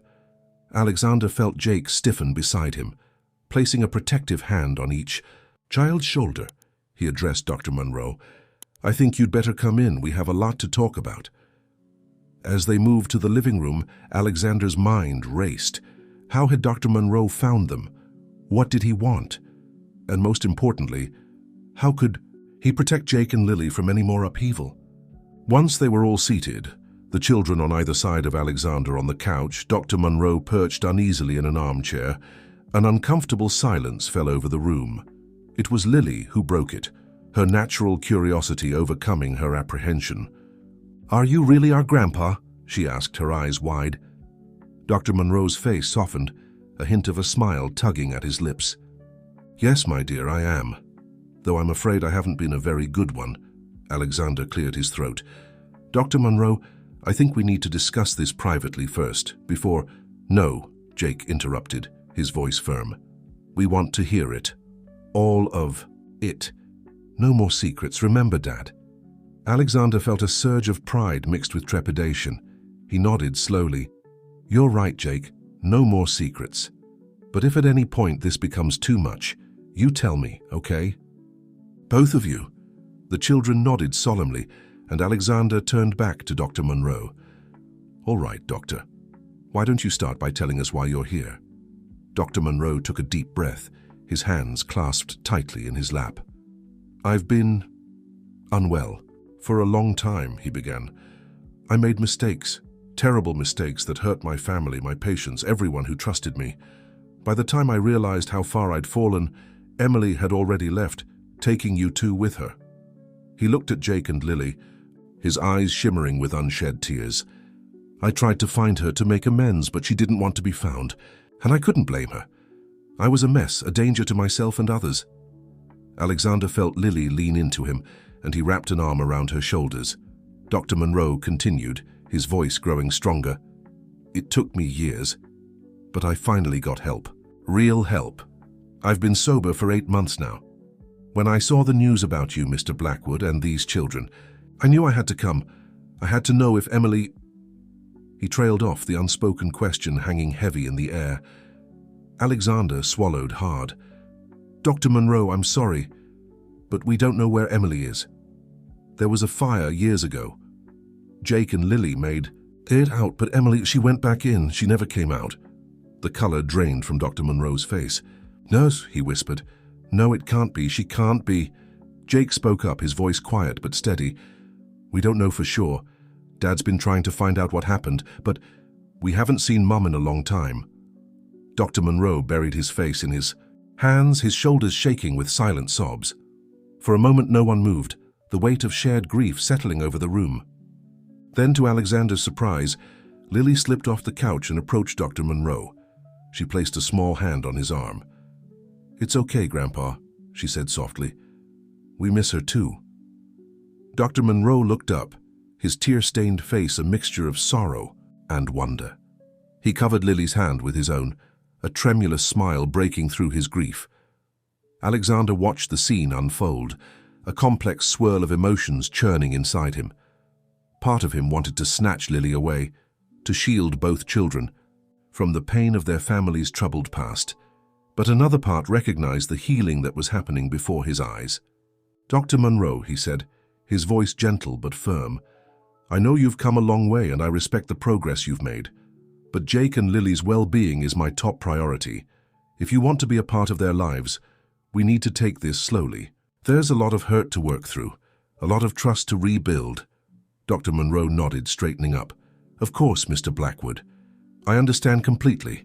I don't deserve a second chance, but if you're willing to give me one, I promise I'll do everything in my power to be the grandfather these children deserve." Jake, who had been quiet throughout the exchange, finally spoke up. "I remember you," he said softly. "From before. You used to take us fishing."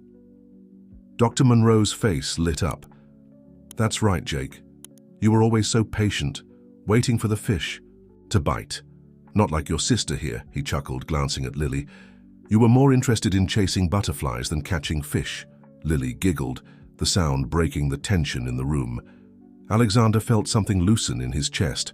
This wasn't how he had envisioned this day going, but maybe, just maybe, it was a step towards healing for all of them. "Why don't we all have some breakfast?" he suggested. "I was just about to make pancakes. Dr. Monroe, would you care to join us?" As they moved back to the kitchen, the atmosphere noticeably lighter, Alexander caught Jake's eye. The boy gave him a small nod, a silent thank you for keeping his promise of honesty. Alexander nodded back, squeezing Jake's shoulder. The road ahead would still be challenging. There were wounds to heal, trusts to rebuild, and a missing piece of their family puzzle still to solve. But as Alexander watched Jake and Lily pepper their grandfather with questions, he felt a glimmer of hope. Family, he was learning, came in many forms, and sometimes the most unexpected visitors could bring the greatest gifts. The weeks following Dr. Monroe's unexpected visit brought a whirlwind of change to the Blackwood household. Alexander found himself navigating unfamiliar territory, balancing the children's newfound excitement about their grandfather with his own lingering concerns. It was a crisp Sunday afternoon when Alexander decided it was time for a serious conversation. He had invited Dr. Monroe over for dinner, but first he needed to establish some ground rules. As he waited in his home office, he couldn't help but feel a mix of anticipation and apprehension. A soft knock on the door pulled him from his thoughts. "Come in," he called out. Dr. Monroe entered, looking more put together than he had during his first visit. The worn tweed jacket had been replaced by a crisp button-down shirt, and his silver hair was neatly combed. But it was the clear, steady look in his eyes that struck Alexander most, a far cry from the broken man who had appeared on his doorstep weeks ago. "Mr. Blackwood," Dr. Monroe greeted him, extending his hand. "Thank you for inviting me today." Alexander shook his hand firmly. "Please call me Alexander. Have a seat, Dr. Monroe. We have some things to discuss before dinner." As they settled into their chairs, Alexander took a deep breath. "I want to be clear," he began. "I appreciate the effort you've been making with Jake and Lily. They've been happier these past few weeks, but I need to know your intentions here. What do you hope to gain from being in their lives?" Dr. Monroe nodded solemnly. "A fair question, Alexander. To be honest, when I first came here, I was hoping to find Emily, to make amends for all the pain I caused her." He paused, his eyes growing distant. "But now, seeing Jake and Lily, getting to know them, I realize I've been given a second chance I never thought I'd have. I don't want to replace you, Alexander. I just want to be a part of their lives, to try and be the grandfather I should have been from the start." Alexander studied the older man's face, searching for any sign of deception. Finding none, he nodded slowly. "I understand that. But you have to understand these children have been through a lot. They've lost so much already. I can't risk them getting hurt again." "Of course," Dr. Monroe agreed quickly. "I know I have a lot to prove. I'm committed to my sobriety, Alexander. I attend meetings every day. I have a sponsor. I'm even volunteering at a local clinic. I want to be someone Jake and Lily can be proud of." Alexander felt some of the tension leave his shoulders. "That's good to hear. But I need you to understand something. Jake and Lily, they're my children now in every way that matters. I'm not just a temporary guardian, I'm their father. Can you accept that?" For a moment, Dr. Monroe was silent, his expression unreadable. Then slowly he nodded. "Yes," he said softly. "I can see how much you love them, how good you are for them. Emily would be grateful, I think, knowing they have you." The mention of Emily's name sent a pang through Alexander's heart. "There's something else we need to discuss," he said, leaning forward. "I've been doing some investigating, trying to find out what happened to Emily after the fire. I think she might still be alive." Dr. Monroe's eyes widened, a mix of hope and fear flashing across his face. "Alive? But how, where?" Alexander shook his head. "I don't know for sure, but there have been some leads, some inconsistencies in the official reports. I'm working with a private investigator to follow up on them. When we find out more, I'll need your help. Jake and Lily will need both of us to help them process whatever we discover." Dr. Monroe nodded solemnly. "Of course, whatever you need, Alexander. I want to help, in any way I can." As they continued to talk, hashing out boundaries and expectations, Alexander felt a growing sense of cautious optimism. Dr. Monroe seemed genuinely committed to being a positive presence in Jake and Lily's lives, and having another adult to support the children, especially one with a direct link to their past, could be invaluable. Their conversation was interrupted by a knock at the office door. "Dad," Jake's voice called out. "Grandpa, dinner's ready. Lily and I helped Mrs. Thompson make lasagna." Alexander couldn't help but smile at the pride in Jake's voice. "We'll be right there, buddy," he called back. As they stood to leave the office, Dr. Monroe hesitated. "Alexander," he said, his voice low. "Thank you for giving me this chance, for taking care of them when I couldn't. I know I have a lot to make up for, but I promise you, I won't let you or the children down." Alexander met the older man's gaze, seeing the sincerity there. "I believe you," he said simply. "Now let's not keep the master chefs waiting." They made their way to the dining room, where Jake and Lily were excitedly setting the table. The smell of freshly baked lasagna filled the air, and for a moment, Alexander was struck by how normal, how familiar this scene was. It was a far cry from the solitary dinners and business meetings that had once filled his evenings. As they settled around the table, Lily piped up, her eyes bright with excitement. "Dad, Grandpa, guess what? My teacher says we can bring a family member to Career Day next month. Can you both come, please?" Alexander and Dr. Monroe exchanged a look, a silent understanding passing between them. "We'd be honored," Alexander said, ruffling Lily's hair affectionately. Jake, who had been quiet, suddenly spoke up. Is it okay that we call you Grandpa?" he asked Dr. Monroe, a hint of uncertainty in his voice. Dr. Monroe's eyes misted over. "It's more than okay, Jake," he said softly. "It's the greatest gift you could give me." As they began to eat, the conversation flowing easily between generations, Alexander felt a sense of peace settle over him. This wasn't the family he had ever imagined for himself, but it was real, and it was his. There were still challenges ahead. The mystery of Emily's disappearance loomed large, and there would undoubtedly be bumps in the road as they all adjusted to their new family dynamic. But looking around the table, seeing the smiles on Jake and Lily's faces, the quiet contentment in Dr. Monroe's eyes, Alexander knew they would face whatever came next together.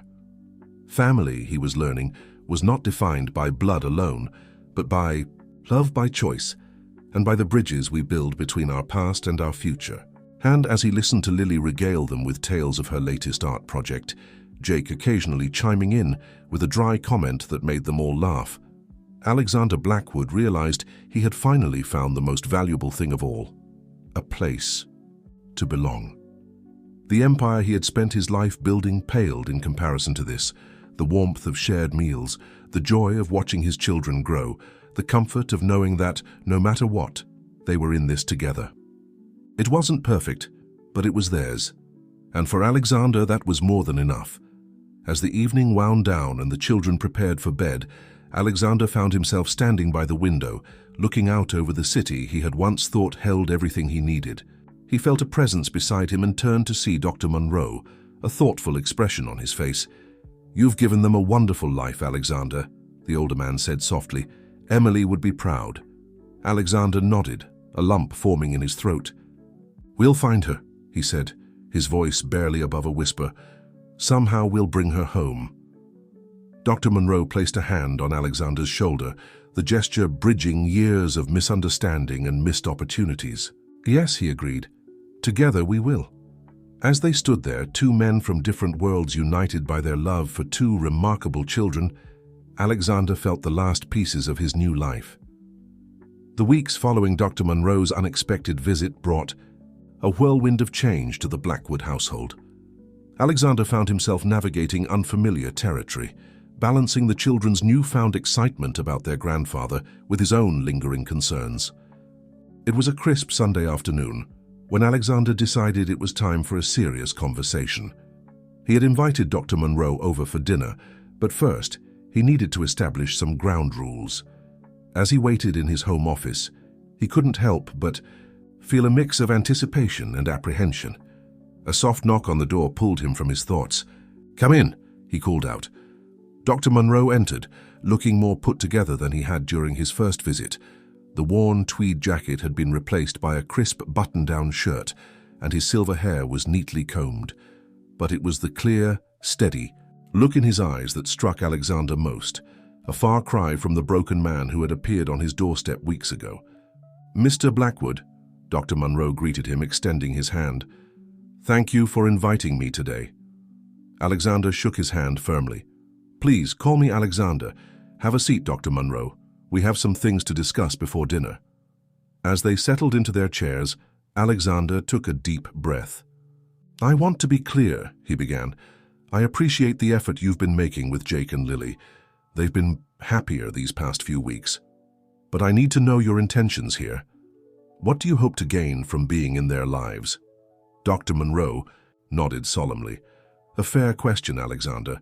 To be honest, when I first came here, I was hoping to find Emily, to make amends for all the pain I caused her." He paused, his eyes growing distant. "But now, seeing Jake and Lily, getting to know them, I realize I've been given a second chance I never thought I'd have. I don't want to replace you, Alexander. I just want to be a part of their lives, to try and be the grandfather I should have been from the start."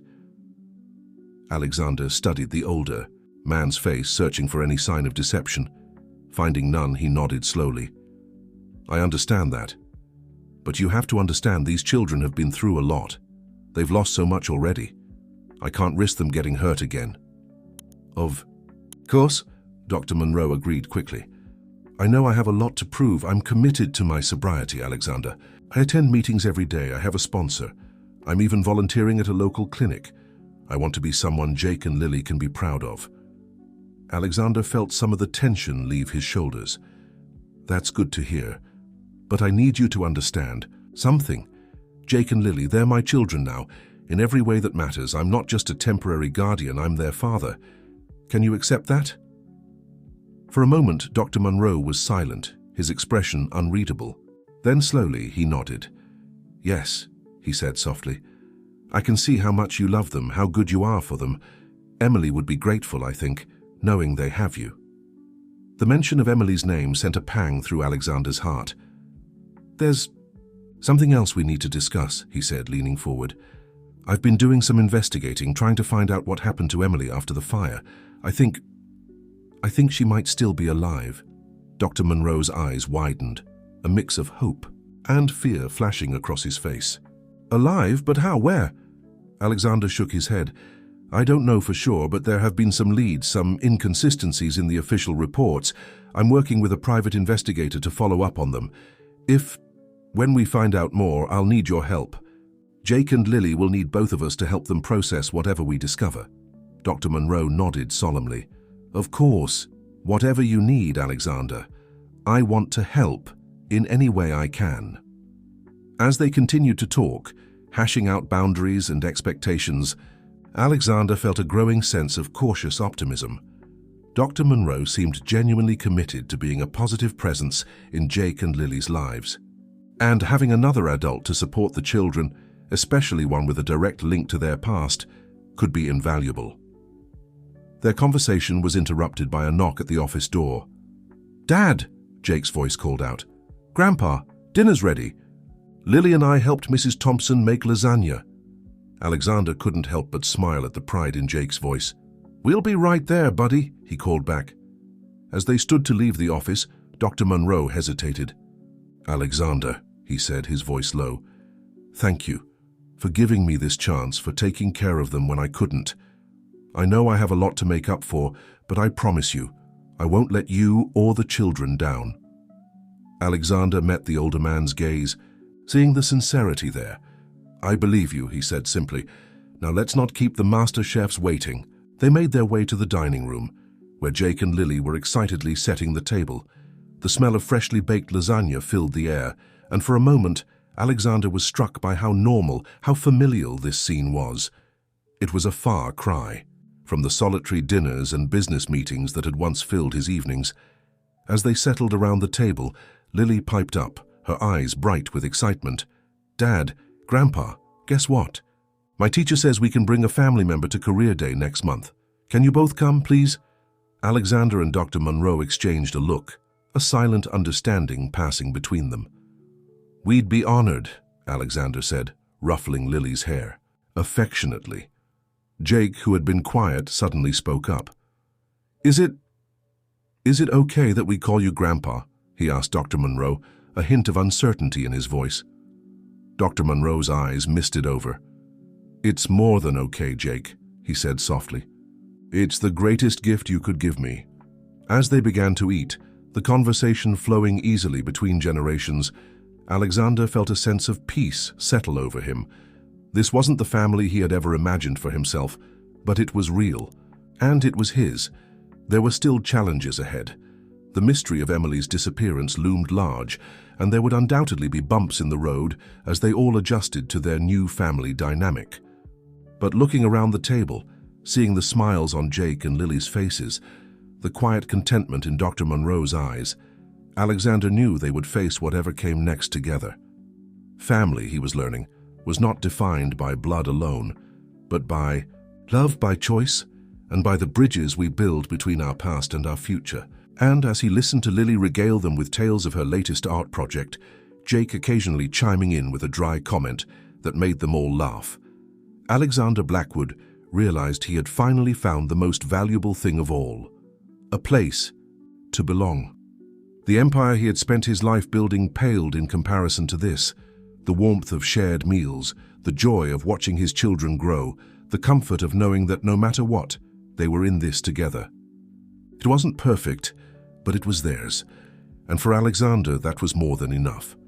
As the evening wound down and the children prepared for bed, Alexander found himself standing by the window, looking out over the city he had once thought held everything he needed. He felt a presence beside him and turned to see Dr. Monroe, a thoughtful expression on his face.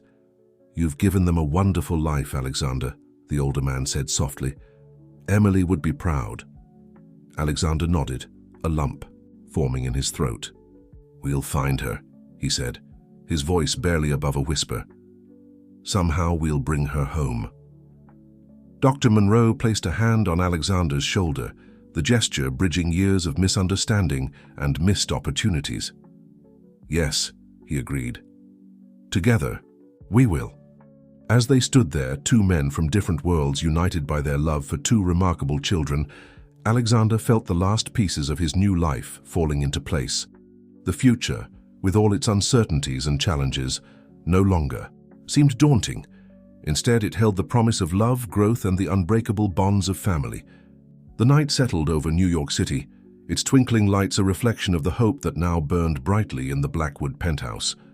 As Alexander bid Dr. Monroe good night and checked on the sleeping children one last time, he realized that his greatest adventure was just beginning, and this time he wasn't walking the path alone. The crisp autumn air carried a hint of winter as Alexander hurried down the bustling New York street, his mind racing faster than his feet. The phone, call he'd received just an hour ago from his private investigator, had set his world spinning once again. "Mr. Blackwood," the PI had said, his voice tight with excitement, "we've found something.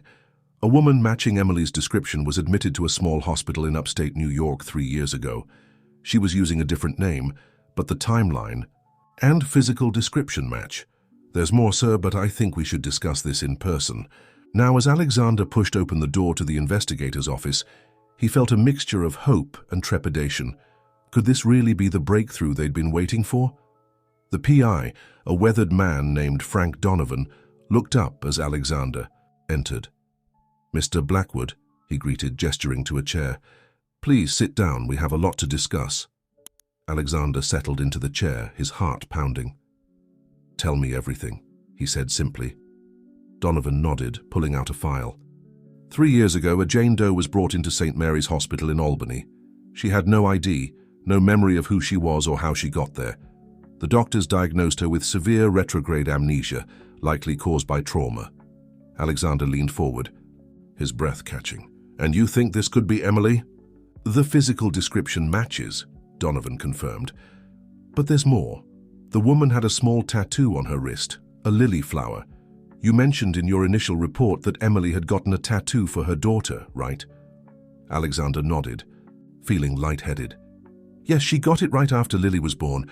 But Frank, if this is Emily, why hasn't she reached out? It's been years. Donovan's expression turned grim. That's where things get complicated.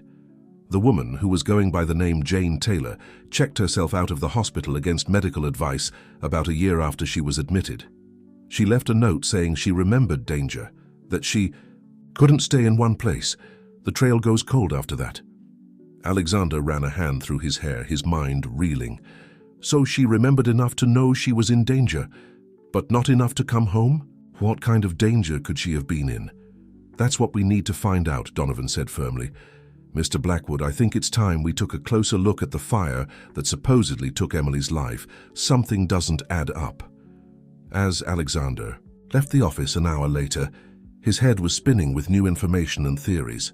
The fire that had upended Jake and Lily's lives might not have been an accident after all, and Emily, if she was indeed alive, was out there somewhere, possibly in danger, definitely alone and confused. He was so lost in thought that he almost missed the text from Victoria. Emergency at the office. Need you here ASAP. Sighing, Alexander hailed a cab. As much as he wanted to focus solely on the search for Emily, he knew he couldn't neglect his other responsibilities. The company still needed him, even if his role had changed. Arriving at Blackwood Industries, Alexander found Victoria pacing in his old office, her face tight with worry. "Alex, thank God you're here," she said as soon as he entered. "We've got a problem. Someone's been digging into the company's old records, specifically projects from around the time you and Emily were together." Alexander felt his blood run cold. "What? Who?" Victoria shook her head. "We don't know. But they've been asking very specific questions about a project you were working on back then, something called Operation Firewall." The name hit Alexander like a physical blow. Operation Firewall, a top-secret cybersecurity project he'd been developing for the government, a project that, if it had fallen into the wrong hands, could have devastating consequences. "Vicky," he said slowly, "I think we might have a bigger problem than we realized. I need you to call Dr. Monroe and ask him to pick up Jake and Lily from school. Don't tell him why, just say it's important. Then get our security team in here. We need to lock this down." As Victoria rushed to make the calls, Alexander sank into his chair, his mind racing. The fire, Emily's disappearance, the mysterious inquiries into old projects. Could it all be connected? And if so, what kind of danger had he unknowingly put his family in? Across town, unaware of the storm brewing around them, Jake and Lily climbed into their grandfather's car, chattering excitedly about their day at school. Dr. Monroe listened with a smile, but his eyes kept darting to the rearview mirror, an uneasy feeling settling in his stomach.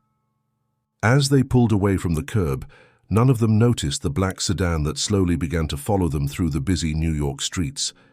The echoes of the past were growing louder, and the Blackwood family was about to face a challenge that would test the strength of their newfound bonds. The truth about Emily's disappearance was closer than ever, but with it came a danger that threatened to tear their fragile happiness apart. Alexander Blackwood had built an empire, faced corporate raiders and cutthroat competitors, but now, as he stared at the old files spread across his desk, he realized that the greatest battle of his life was just beginning.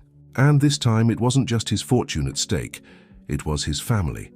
With a deep breath, he picked up his phone and dialed a number he'd hoped never to use again. "This is Alexander Blackwood," he said as soon as the line connected. "Authorization. Code Delta 937. We have a firewall breach, I repeat. Firewall has been compromised." As he hung up, Alexander silently vowed that no matter what it took, no matter what secrets he had to uncover or dangers he had to face, he would protect his family. The past might be catching up to them, but this time he wouldn't face it alone. The game was on, and Alexander Blackwood was ready to fight. The Blackwood penthouse, once a sanctuary of newfound family happiness, now hummed with an undercurrent of tension. Alexander paced the living room, his phone pressed to his ear, speaking in hushed, urgent tones. Victoria sat at the dining table, surrounded by stacks of old company files, her brow furrowed in concentration. In the corner, Dr. Monroe kept a watchful eye on Jake and Lily, who were attempting to do their homework, though their worried glances towards the adults betrayed their understanding that something was very wrong. "I don't care what it takes," Alexander hissed into the phone. "I need to know everything about that fire, and I need to know it yesterday." He ended the call with a frustrated sigh, running a hand through his disheveled hair. Victoria looked up from her papers. "Anything?" Alexander shook his head. "Not yet. But Frank's team is working around the clock. If there's anything to find, they'll find it." A soft voice interrupted their exchange. "Dad?" Lily stood at the edge of the room, her small face pinched with worry. "Is Mom in trouble?" Alexander felt his heart constrict. He knelt down, opening his arms, and Lily rushed into them. "We don't know for sure, sweetheart," he said gently, stroking her hair. "But if she is, we're going to help her. I promise." Jake approached, his expression a mix of fear and determination. "Is there anything we can do?" Alexander looked at his son, no, their son, his and Emily's, and saw a reflection of his own resolve. "Actually, there might be," he said slowly. "Jake, Lily, I need you to think hard. Do you remember anything unusual from before the fire? Any strangers hanging around? Or your mom acting differently?" The children exchanged a look, having one of their silent conversations that still amazed Alexander. Finally, Jake spoke up. "There was a man," he said hesitantly.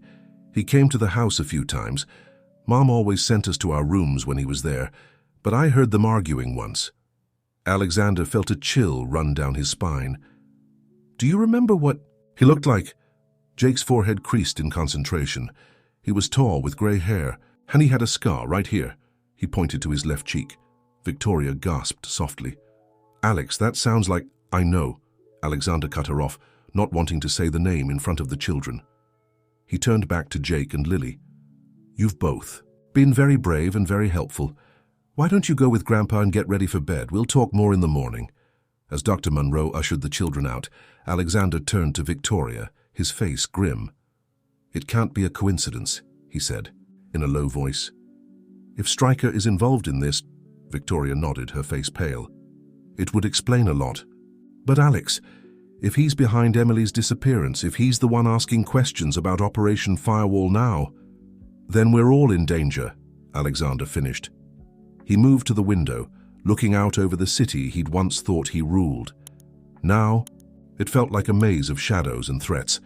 "We need to move," he said decisively. "Somewhere off the grid, somewhere safe." Victoria was already reaching for her phone. "I'll make the arrangements. What about the company?" Alexander turned back to her, his eyes hard with determination. "Invoke the Phoenix Protocol. Full lockdown. Only essential personnel. And Vicky, be careful. We don't know who we can trust." As Victoria left to make the necessary calls, Alexander found himself drawn to the children's room. He paused in the doorway, watching as Dr. Munro tucked them in, his weathered face gentle as he reassured them. "Your father is a good man," Dr. Munro was saying softly. "And your mother, she loved you both more than anything in this world. Whatever's happening, we'll face it together." Alexander felt a lump form in his throat. He stepped into the room, and 3 pairs of eyes turned to him expectantly. "That's right," he said, his voice thick with emotion. "We're a family, and family sticks together no matter what." Later that night, as the penthouse fell into an uneasy silence, Alexander sat in his office, surrounded by old photos and documents. His eyes kept returning to a picture of Emily, taken years ago at a company picnic. She was laughing, her head thrown back, her eyes sparkling with joy. What secrets had she been hiding behind that smile? A soft knock at the door pulled him from his reverie. Victoria entered, her face grave. "It's done," she said quietly. "We leave at dawn, the jet's being prepared, and I've activated our emergency protocols. The board thinks you're taking a sabbatical, for health reasons." Alexander nodded, feeling a weight settle on his shoulders. "And the children's school?" "Taken care of. As far as anyone knows, you're all going on an extended family vacation." Alexander stood, moving to the window. The city sprawled before him, a glittering expanse of lights and shadows. Somewhere, out there, Emily was hiding, running, or worse, and the man who might have the answers, the man he'd once trusted with his life and his company's future, was now a looming threat. "Alex," Victoria's voice was soft, concerned. "Are you sure about this? Once we invoke the Phoenix Protocol, there's no going back. Everything we've built." Alexander turned to his sister, his face set with determination. "None of it matters without family, Vicky. I lost Emily once. I won't lose her. Or Jake. And Lily again. Whatever it takes, whatever I have to sacrifice, I'll do it." As the first hints of dawn began to lighten the sky, the Blackwood family moved silently through the penthouse, gathering only the essentials. Jake and Lily, sleepy but alert, clung to each other's hands, their eyes wide with a mixture of fear and excitement. In the elevator descending to the private garage, Alexander felt a sense of déjà vu. Once again, he was fleeing with these children, running from a threat he didn't fully understand. But this time was different. This time they weren't strangers thrust together by circumstance. They were a family, bound by love and a shared determination to uncover the truth. As they piled into the waiting SUV, Alexander took one last look at the building that had been the center of his world for so long. Empire, reputation, wealth, all of it paled in comparison to the precious lives now in his care. "Ready?" he asked softly, looking at each member of his unconventional family. Jake nodded solemnly. Lily managed a small smile. Dr. Monroe squeezed Alexander's shoulder in silent support, and Victoria, meeting her brother's gaze, gave a single determined nod. As the SUV pulled away from the curb, merging into the early morning traffic, Alexander Blackwood felt a strange mixture of fear and exhilaration. The life he'd known was behind them, and the road ahead was fraught with danger and uncertainty. But for the first time in his life, he knew without a doubt that he was exactly where he was meant to be. The search for Emily and the truth was just beginning. And this time Alexander wasn't facing it alone. He had a family to fight for, to protect, to love. Whatever challenges lay ahead, they would face them together. The shadows might be closing in, but the Blackwood family was ready to stand against them, united and unbreakable. The small private jet cut through the clouds, carrying the Blackwood family far from the familiar skyline of New York. Inside, an atmosphere of tense anticipation hung in the air. Alexander sat near the front, his laptop open, fingers flying over the keys as he coordinated their next moves. Victoria was beside him, her voice low as she spoke on the phone, ensuring that their tracks were covered. In the middle of the cabin, Jake and Lily huddled together, a tablet between them, ostensibly watching a movie. But their eyes kept darting to the adults, picking up on the undercurrent of worry. Dr. Monroe sat across from them, his weathered, hands clasped tightly in his lap, his gaze distant as he stared out the window. As the jet began its descent, Alexander closed his laptop and moved to sit beside the children. "We're almost there," he said softly, forcing a smile. "How are you? Two holding up?" Lily leaned into him, her small hand finding his. "Where are we going, Dad?" Alexander wrapped an arm around her shoulders. "Somewhere safe, sweetheart. Somewhere we can figure things out without having to worry about bad people finding us." Jake looked up, his eyes sharp with understanding beyond his years. "This is about Mom, isn't it? About finding her?" Alexander nodded, seeing no point in sugarcoating the truth. "Yes, Jake. We have reason to believe your mom might be in danger, and to help her we need to be somewhere secure where we can work without interference." The boy's jaw set in a determined line that reminded Alexander so much of Emily, it made his heart ache.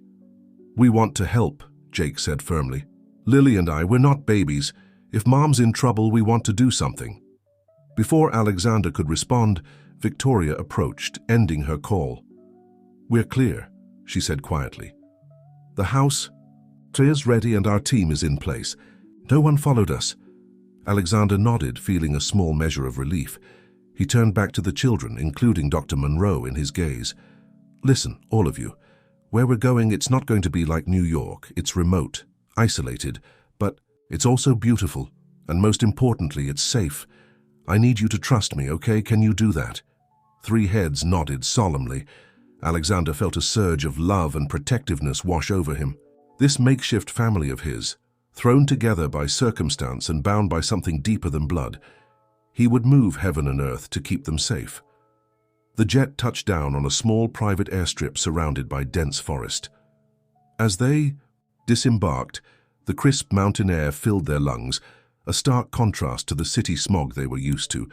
A rugged SUV waited for them, and they piled in, Alexander taking the wheel. As they drove deeper into the wilderness, the tension in the vehicle seemed to ease slightly. Lily pressed her face against the window, marveling at the towering trees and occasional glimpses of wildlife. Even Jake's stoic expression softened as he took in the untamed beauty around them. After what seemed like hours of winding mountain roads, they finally turned onto a narrow, unmarked drive. As they rounded a bend, a collective gasp filled the car. Before them stood a sprawling log mansion, its wide windows reflecting the surrounding forest like mirrors. "Welcome to Safe Haven," Alexander said, a hint of pride in his voice. "This place is completely off the grid. Solar power, satellite, internet, its own well system, and more security features than the Pentagon." As they pulled up to the house, Alexander couldn't help but remember the last time he'd been here. It was years ago, long before Jake and Lily were born, when Operation Firewall was just getting off the ground. This place had been designed as a secure location for the project team to work without fear of corporate espionage or government interference. Now it would serve a different purpose, keeping his family safe while they unraveled the mystery of Emily's disappearance. The interior of the house was a perfect blend of rustic charm and modern technology. Floor-to-ceiling windows offered breathtaking views of the surrounding mountains, while state-of-the-art computers and communication equipment were seamlessly integrated into the decor. As Victoria began setting up their makeshift command center in the Great Room, Alexander showed the others to their rooms. Lily's eyes widened as she took in the cozy loft space that would be hers, complete with a reading nook and a small art studio. "It's like a treehouse," she exclaimed, some of her usual exuberance returning. Jake's room was equally impressive, with a desktop computer setup that would make any gamer jealous. But it was the wall of bookshelves, filled with volumes on everything from computer programming to wilderness survival, that really caught his attention. As Alexander watched the children explore their new surroundings, he felt Dr. Munro's presence beside him. "This is quite a place you've got here," the older man said quietly. "I get the feeling there's a lot more to this situation than you've let on." Alexander sighed, running a hand through his hair. "You're right, Thomas, and I promise I'll explain everything soon. But for now, I need you to trust me. Can you do that?" Dr. Munro studied him for a long moment, then nodded. "You've given me and these children a second chance at family, Alexander. My trust is the least I can give in return." As the day wore on, the initial excitement of their new surroundings began to fade, replaced by a sense of purpose. In the Great Room, now transformed into a high-tech war room, Alexander, Victoria, and Dr. Munro pored over files and digital records, searching for any clue that might lead them to Emily. Jake and Lily, true to their word about wanting to help, had been given the task of going through old family photos and videos, looking for anything unusual that might have been overlooked before. As night fell, casting long shadows across the mountain landscape, Alexander found himself standing on the expansive deck, staring out at the star-filled sky. The cool mountain air filled his lungs, bringing with it a clarity he hadn't felt in weeks. He heard soft footsteps behind him and turned to see Lily wrapped in a too-big sweater, her eyes wide and solemn in the moonlight. "Can't sleep, sweetheart?" he asked gently. Lily shook her head, moving to stand beside him. For a moment they were quiet, the only sound the soft whisper of wind through the trees. "Dad," Lily said finally, her voice small but steady.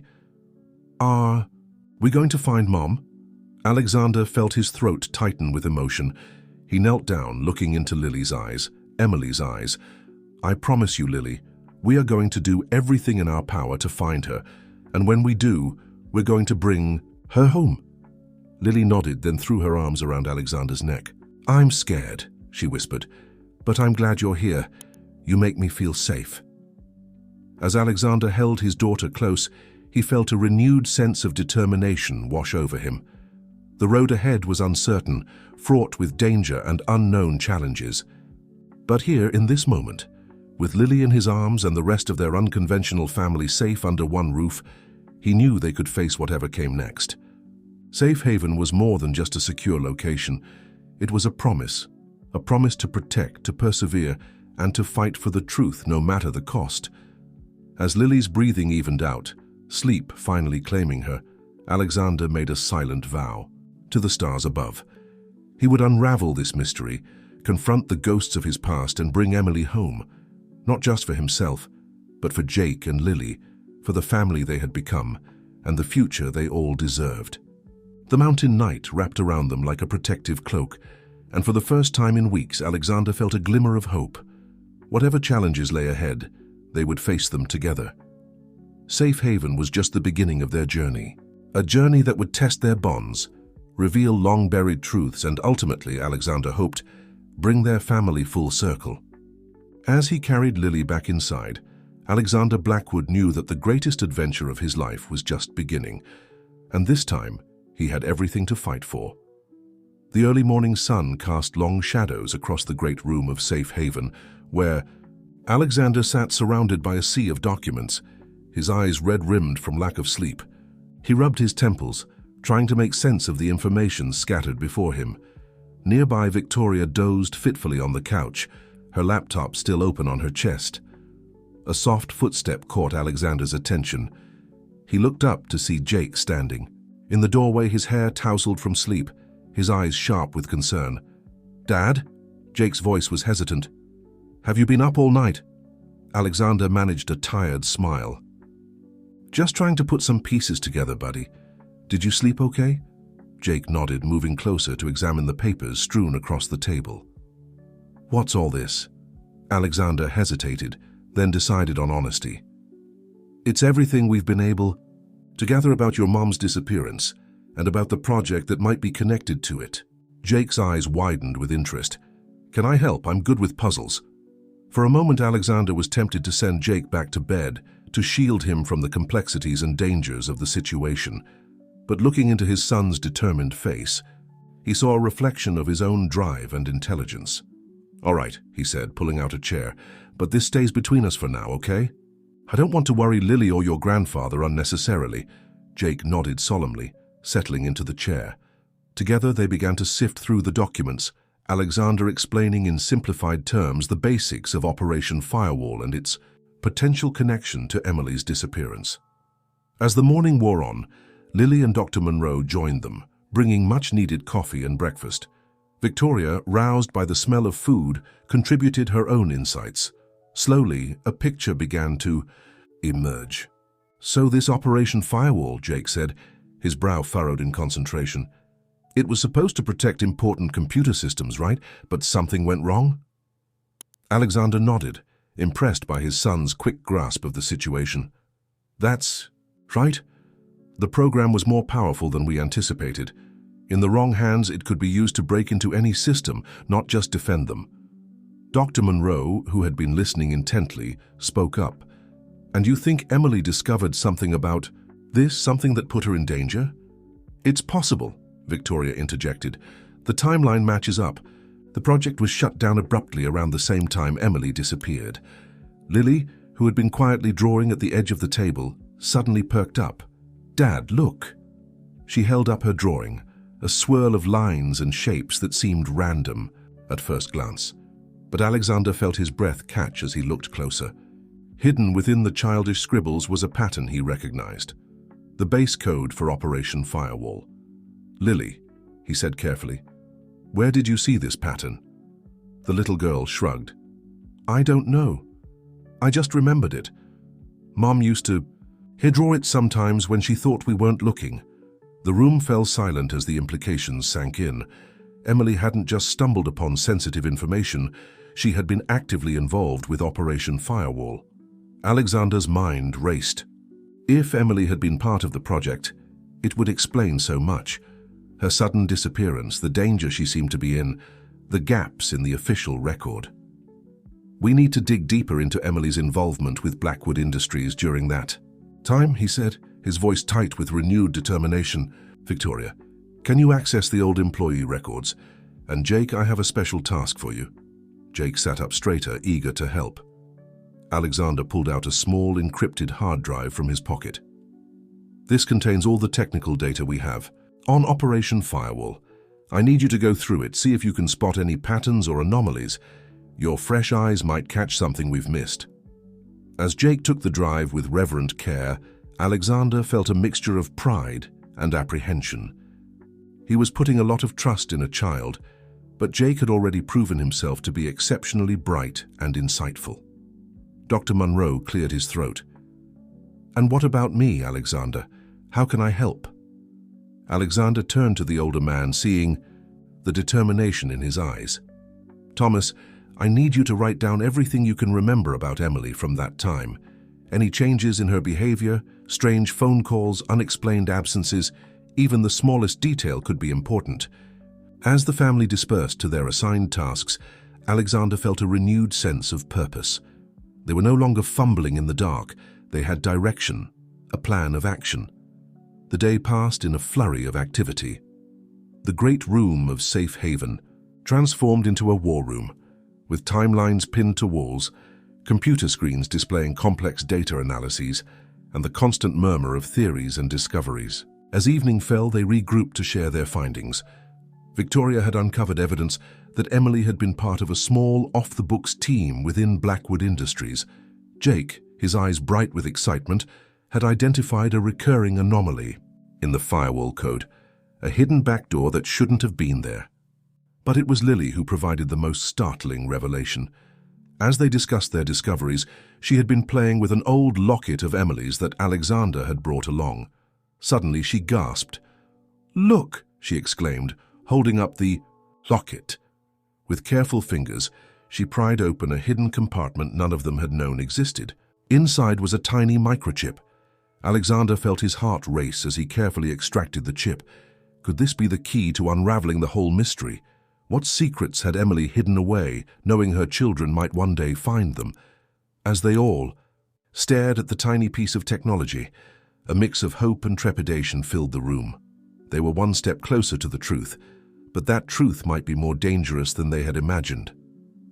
"We'll need to analyze this carefully," Alexander said, his voice low. "Whatever's on this chip, it was important enough for Emily to hide it where only her children might find it." As they prepared to delve into this new piece of the puzzle, Alexander couldn't shake the feeling that they were on the cusp of a major breakthrough. But with that hope came a renewed sense of danger. If they had made this discovery, others might not be far behind. Looking at the faces of his family, Jake's determined focus, Lily's wide-eyed curiosity, Victoria's sharp intelligence, and Dr. Monroe's steadfast support, Alexander knew that whatever challenges lay ahead, they would face them together. The mystery of Emily's disappearance was slowly unraveling, but the full picture was still shrouded in shadow. As night fell, over Safe Haven, Alexander Blackwood steeled himself for whatever revelations the coming days might bring. The truth was within their grasp, and he was more determined than ever to bring Emily home and protect the family they had built. Little did they know, as they huddled around the mysterious microchip, that their discovery had set off alarms in places they couldn't imagine. The game was changing, and the stakes were about to get much, much higher.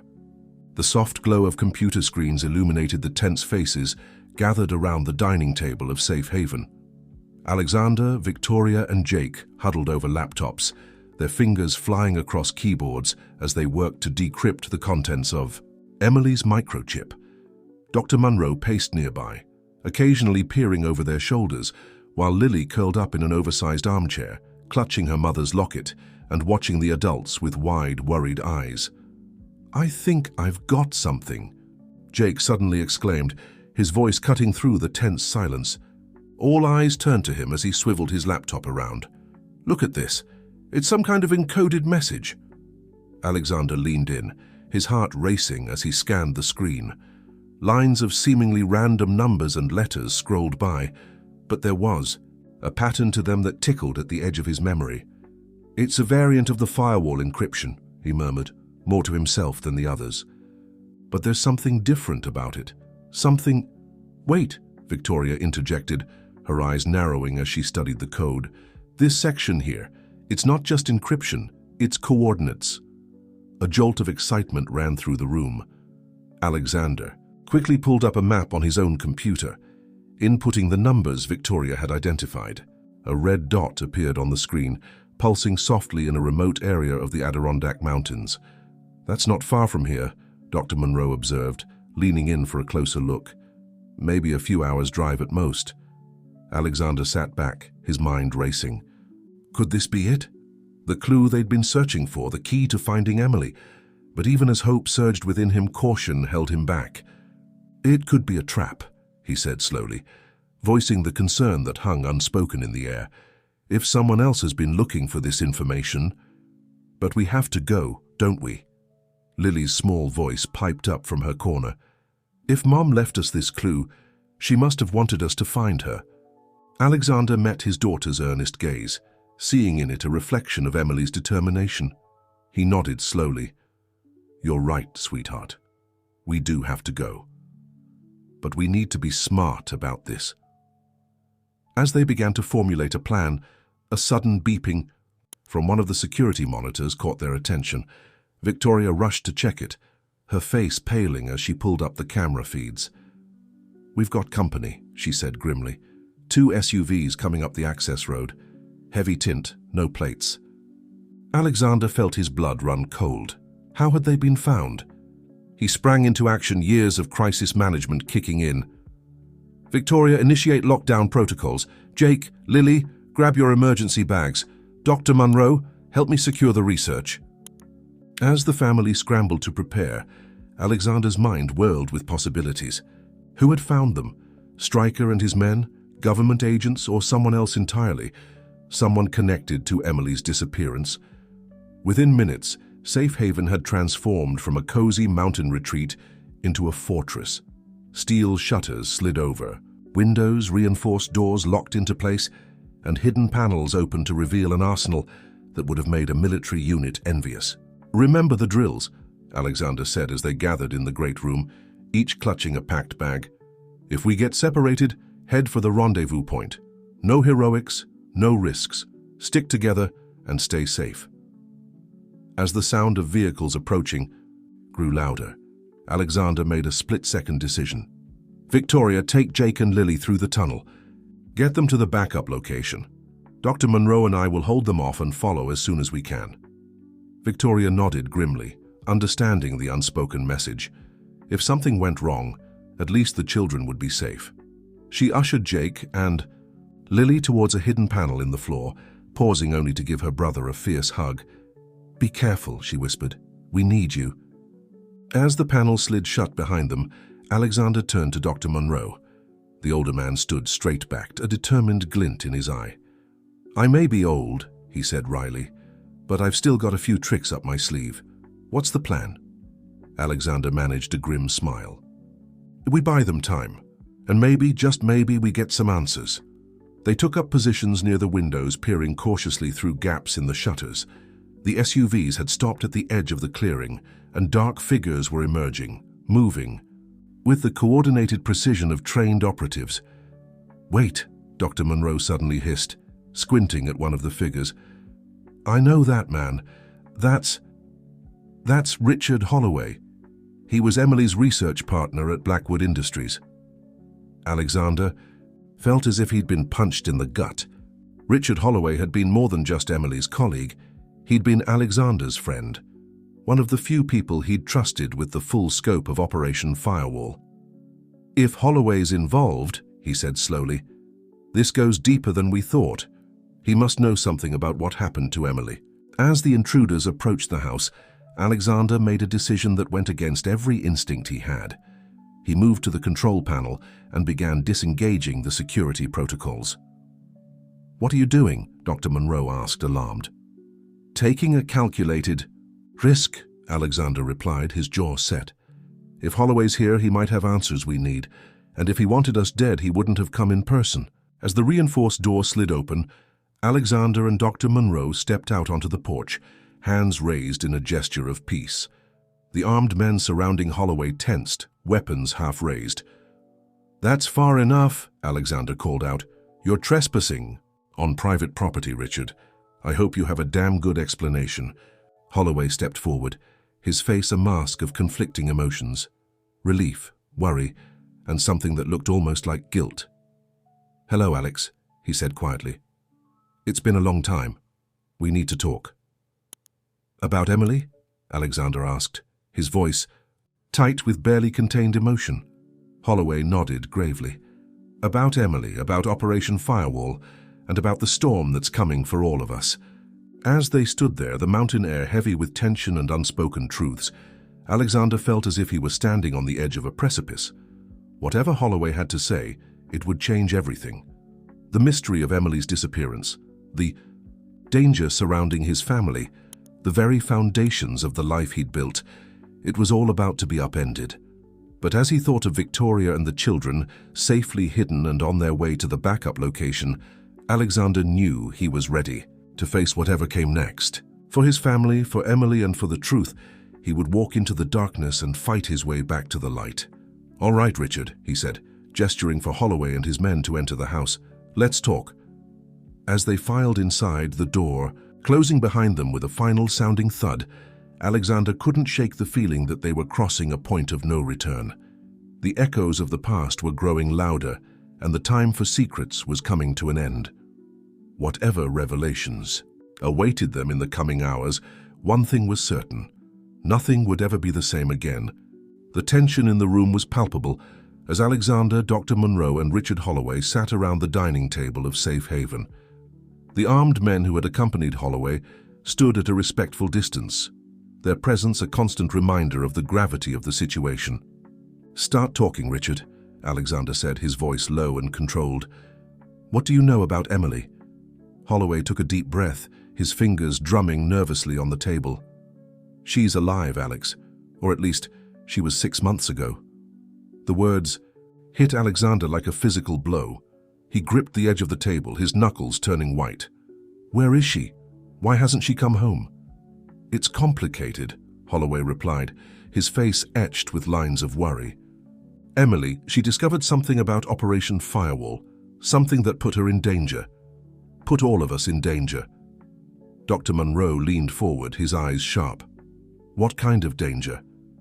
Holloway looked between them, his expression grim. "The kind that gets people killed. You see, Firewall wasn't just a cybersecurity program. It had the potential to be something much more powerful and much more dangerous." Alexander felt a chill run down his spine. "What are you saying, Richard?" "I'm saying that in the wrong hands, Firewall could be used to control any network system in the world.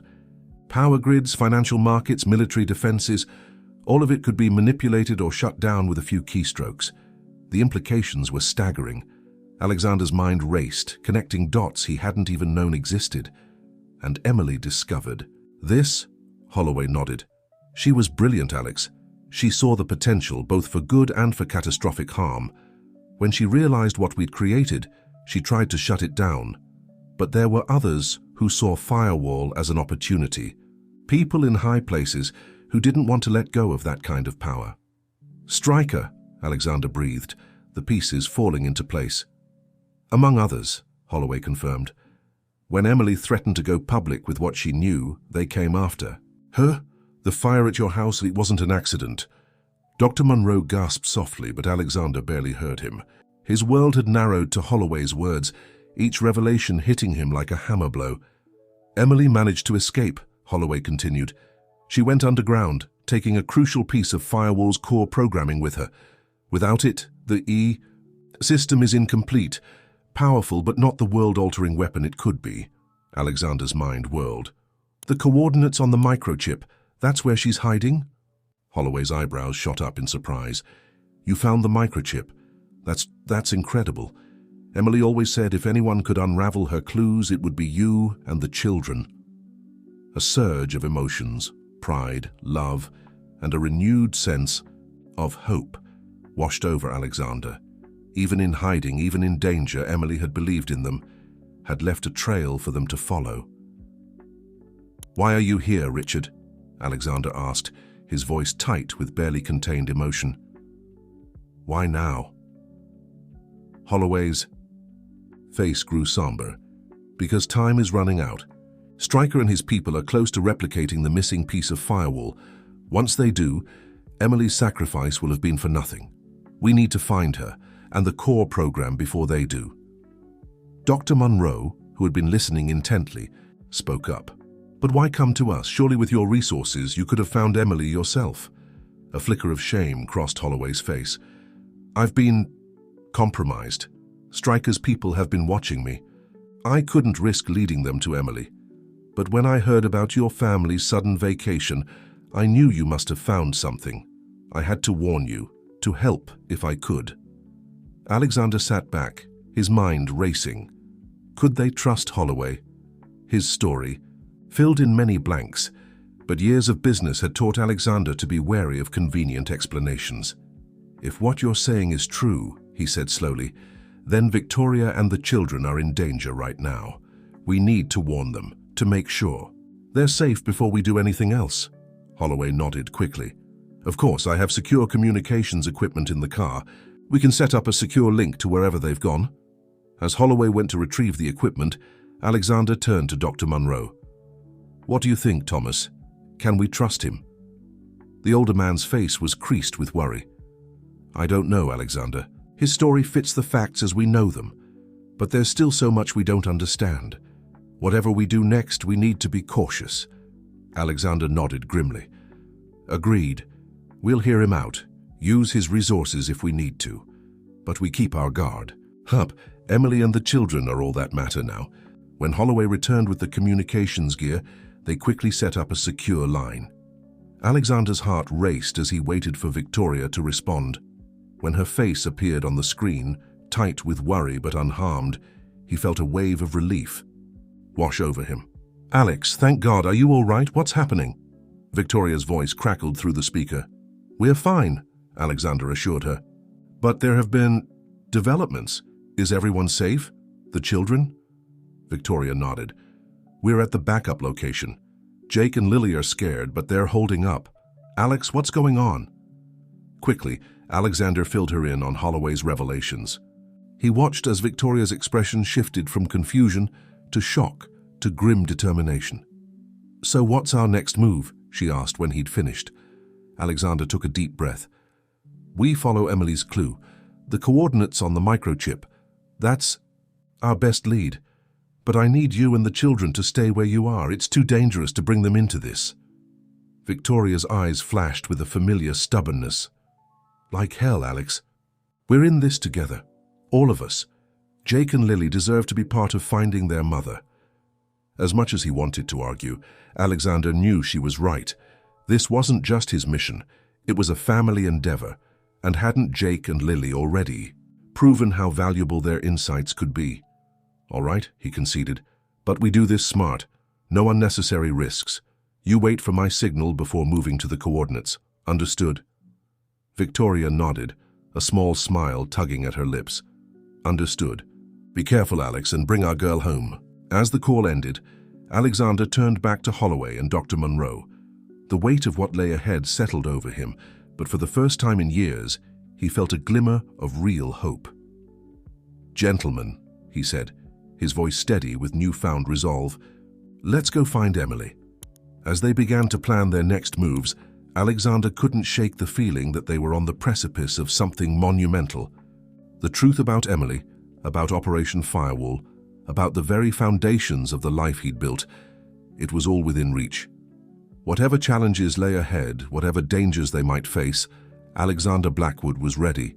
For his family, for Emily, and for the future they all deserved, he would move heaven and earth. The final chapter of their long separation was about to be written, and Alexander was determined to make it a story of reunion, of justice, and of love triumphing over all odds. The pre-dawn air was crisp and biting as Alexander, Dr. Monroe, and Holloway made their final preparations. The coordinates from Emily's microchip had led them to a remote area deep in the Adirondack wilderness, far from any marked trails or campgrounds. Remember, Alexander said, checking his satellite phone one last time, Victoria and the children are on standby. If anything goes sideways, if we even suspect we're being followed, we abort. Their safety comes first. Holloway nodded grimly, adjusting the straps on his backpack. Agreed. But Alex, you need to be prepared. If Emily's been in hiding all this time, she might not be the same person you remember. The words hit Alexander like a physical blow, voicing a fear he'd been trying to suppress. What if Emily didn't want to be found? What if the woman they discovered was a stranger, changed by years of isolation and fear? Dr. Monroe, sensing Alexander's distress, placed a comforting hand on his shoulder. Whatever we find, we'll face it together, as a family. With a deep breath, Alexander squared his shoulders. Let's move out. The hike was grueling, the terrain growing more challenging with each passing hour. They moved in silence, each lost in their own thoughts, the weight of their mission hanging heavy in the air. As they crested a steep ridge, Holloway suddenly held up a hand, signaling them to stop. "Look," he whispered, pointing to a narrow valley below. At first, Alexander saw nothing but dense forest and rocky outcroppings. Then, a flicker of movement caught his eye. There, nestled against the base of a cliff, was a small cabin. It was so well camouflaged that he would have missed it entirely if not for the thin wisp of smoke rising from its chimney. "That's got to be it," Dr. Monroe breathed, his eyes wide with a mixture of excitement and apprehension. Alexander's heart raced. After all this time, all the searching and hoping, could Emily really be just a few hundred yards away?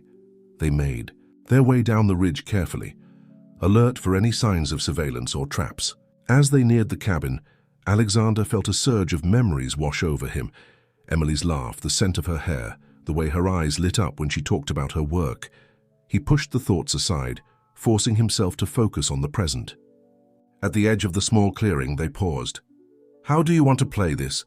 Holloway asked, his hand hovering near the concealed weapon at his hip. Alexander shook his head. "No weapons. If that's really Emily in there, I don't want to scare her. I'll go first. You two hang back, keep watch." Before they could argue, Alexander stepped into the open, his hands raised in a gesture of peace. He took a deep breath and called out, his voice echoing in the stillness of the forest. "Emily? Emily, it's Alex. If you're in there, please come out. We're here to help." For a long moment, nothing happened. Then slowly, the cabin door creaked open. A figure emerged, backlit by the interior, their features obscured by shadow. "Alex." The voice was hoarse, hesitant, but unmistakably Emily's. "Is it really you?" Alexander felt his knees go weak with relief. "Yes, Em. It's me. You're safe now. We've come to take you home." Emily stepped further into the light, and Alexander's breath caught in his throat. She looked older, her face lined with worry and her hair streaked with gray. But her eyes, those incredible, intelligent eyes that he'd fallen in love with all those years ago, were the same. "The children," Emily said urgently, her gaze darting around the clearing. "Are they safe? Did you find my clues?" Alexander nodded, taking a cautious step forward. "They're safe, Em. Jake and Lily, they're amazing. So smart, so brave. They helped us figure it all out." A sob escaped Emily's lips, and suddenly she was running towards him. Alexander opened his arms, and she crashed into him, her tears soaking into his shirt as he held her tightly. "I'm so sorry," she whispered between sobs. "I never wanted to leave, but I had to protect them. I had to stop Firewall from falling into the wrong hands." Alexander stroked her hair, his own eyes stinging with unshed tears. "I know, Em, I know everything. Holloway told us." At the mention of Holloway's name, Emily stiffened. She pulled back, her eyes wide with fear. "Richards? Here, Alex, you don't understand. He's not—" Her words were cut off by the sharp crack of a gunshot. Alexander felt a searing pain in his shoulder as he instinctively pulled Emily to the ground. Well, a cold voice drawled from the edge of the clearing. "Isn't this a touching reunion?"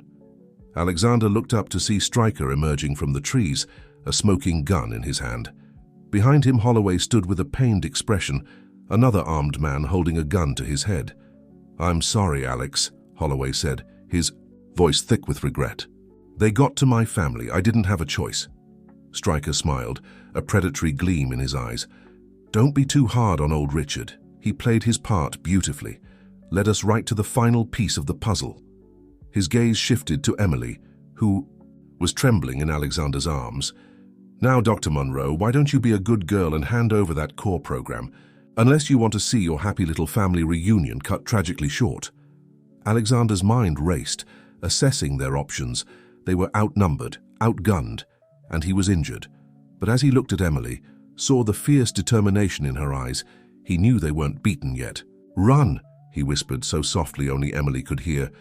"Get to Victoria and the kids, I'll hold them off." Emily shook her head almost imperceptibly. "Together," she breathed back, "like always." In that moment, despite the years of separation and the danger surrounding them, Alexander felt a surge of love and admiration for this incredible woman. Whatever came next, they would face it as one. As Stryker took another step forward, his gun trained on them, Alexander tensed, ready to make his move. But before he could act, a new voice rang out from the trees. "Drop your weapons. This is the FBI." Chaos erupted in the clearing. Agents swarmed in from all sides, their shouts mixing with the startled cries of Stryker's men. In the confusion, Alexander pulled Emily towards the cabin, shielding her with his body. As they huddled behind the meager protection of the porch, Alexander caught sight of a familiar face among the FBI agents. It was Frank Donovan, the private investigator he'd hired to find Emily. "Sorry for the dramatic entrance," Donovan called, out as he approached, gun still drawn. "Took us a while to put all the pieces together, but we got here as fast as we could." Alexander's head spun with questions, but there was no time for answers. The gunfire was intensifying, and Emily was tugging urgently at his arm. "The program," she said, her voice tight with worry. "We can't let them get it. It's hidden in the cabin, but if they search—" Alexander nodded, understanding immediately. "We need to destroy it." Together they slipped inside the cabin. Emily rushed to a hidden compartment beneath a floorboard, pulling out a small hard drive.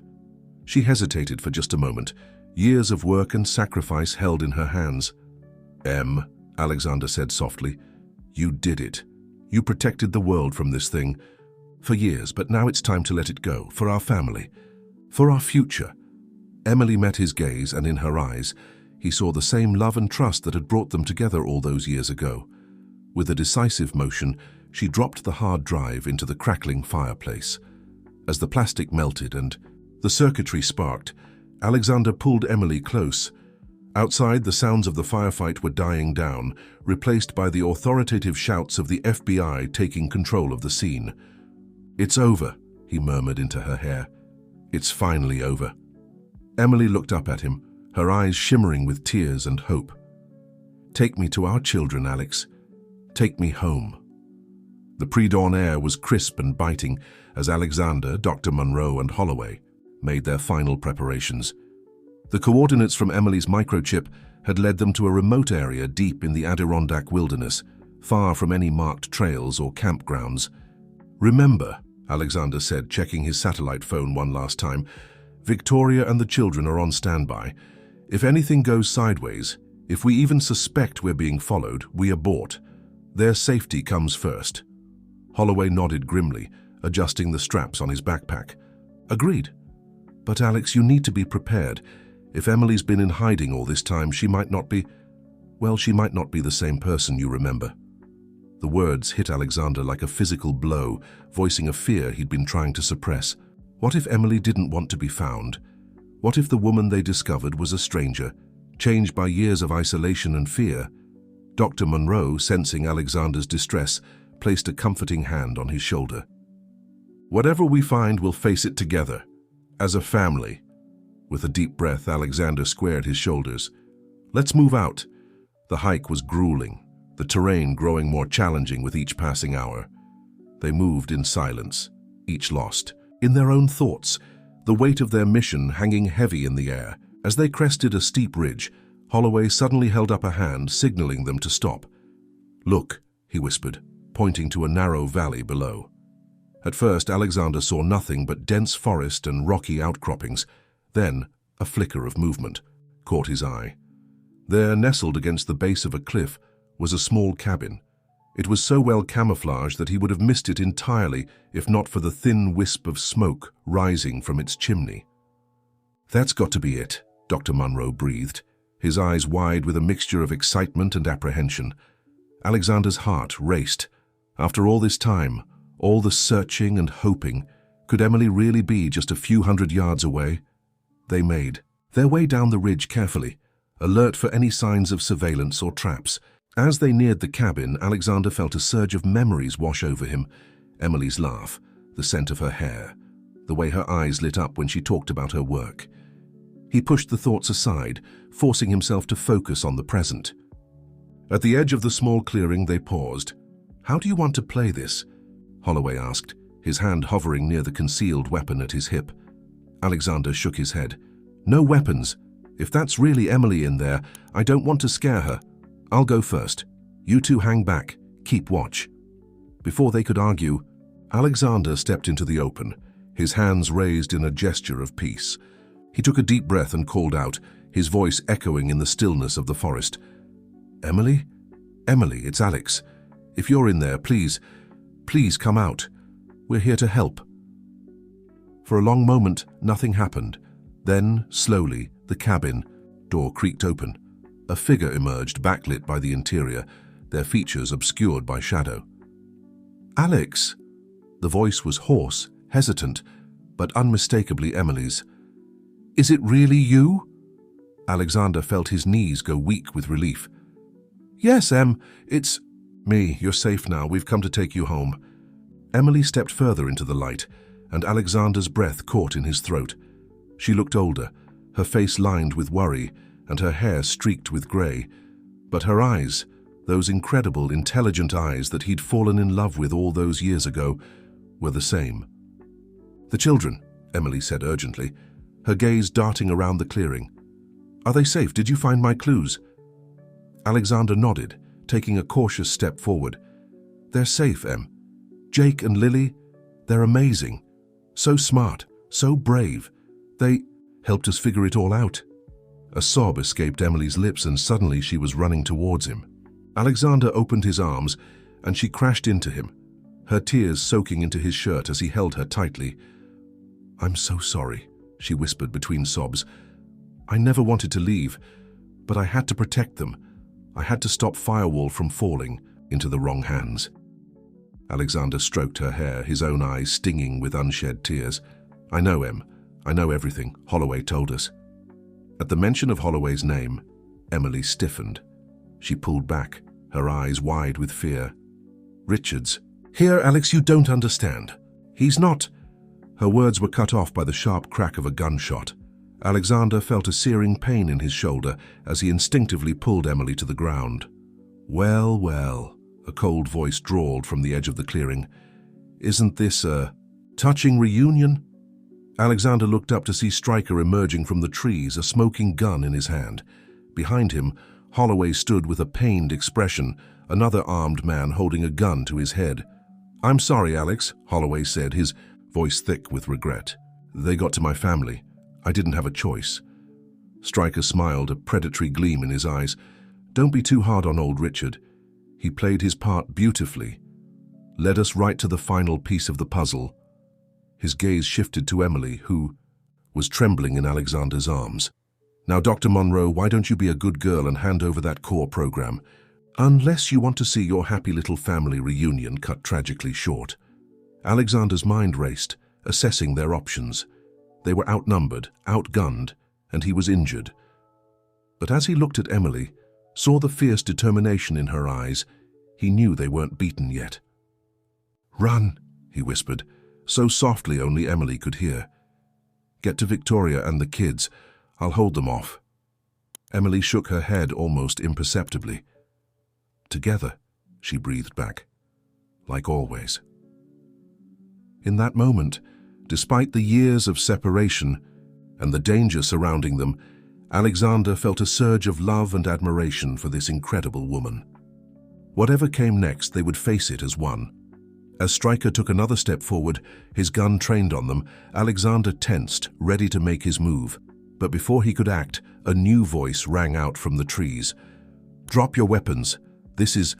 The FBI! Chaos erupted in the clearing. Agents swarmed in from all sides, their shouts mixing with the startled cries of Stryker's men. In the confusion, Alexander pulled Emily towards the cabin, shielding her with his body. As they huddled behind the meager protection of the porch, Alexander caught sight of a familiar face among the FBI agents. It was Frank Donovan, the private investigator he'd hired to find Emily. "Sorry for the dramatic entrance," Donovan called out as he approached, gun still drawn. "Took us a while to put all the pieces together, but we got here as fast as we could." Alexander's head spun with questions, but there was no time for answers. The gunfire was intensifying, and Emily was tugging urgently at his arm. "The program," she said, her voice tight with worry.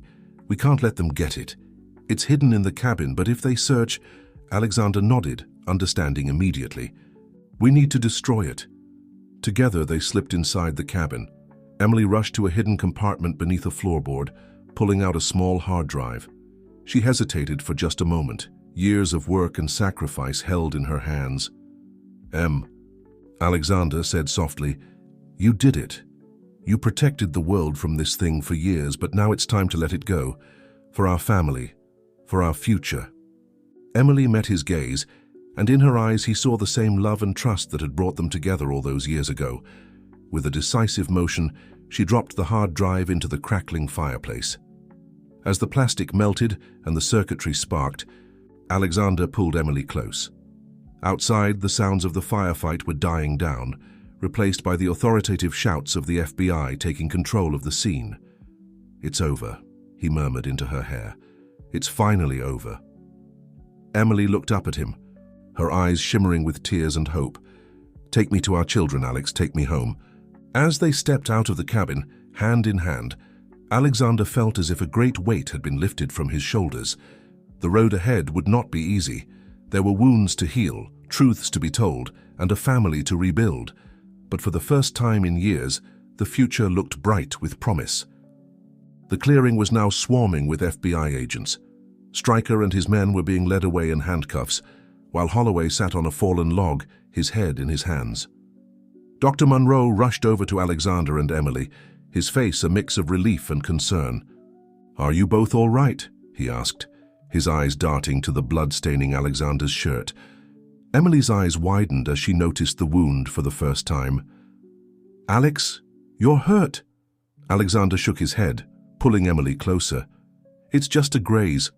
Nothing that can't wait until we're out of here." He turned to Dr. Monroe. "Thomas, we need to contact Victoria. Let her know it's safe to bring the children." As Dr. Monroe hurried off to make the call, Frank Donovan approached them, holstering his weapon. "Mr. Blackwood, Dr. Monroe," he nodded to each of them. "I know you both have a lot of questions. We'll need to debrief you fully, but the short version is this. We've been tracking Stryker's operation for months. When you hired me to find Emily, it led us right to the missing piece of the puzzle." Emily's grip on Alexander's hand tightened. "The children," she said, her voice tight with emotion. "How soon can I see them?" Donovan's face softened. "We've already dispatched a helicopter to bring them here. They should arrive within the hour." As if on cue, the distant thrum of helicopter blades filled the air. Emily's breath caught, and Alexander felt her tremble against him. "It's really happening," she whispered. "After all this time, Alex, what if they don't remember me? What if they're angry that I left?" Alexander turned to face her, cupping her face gently in his hands. Listen to me. Those kids have never stopped loving you. They've never stopped hoping for this day. It won't be easy, but we're going to get through this together, as a family." Tears spilled down Emily's cheeks as she nodded, leaning into his touch. The sound of the helicopter grew louder, and they turned to watch as it descended into a nearby clearing. The moments that followed seemed to stretch into eternity. And then, suddenly, they were there.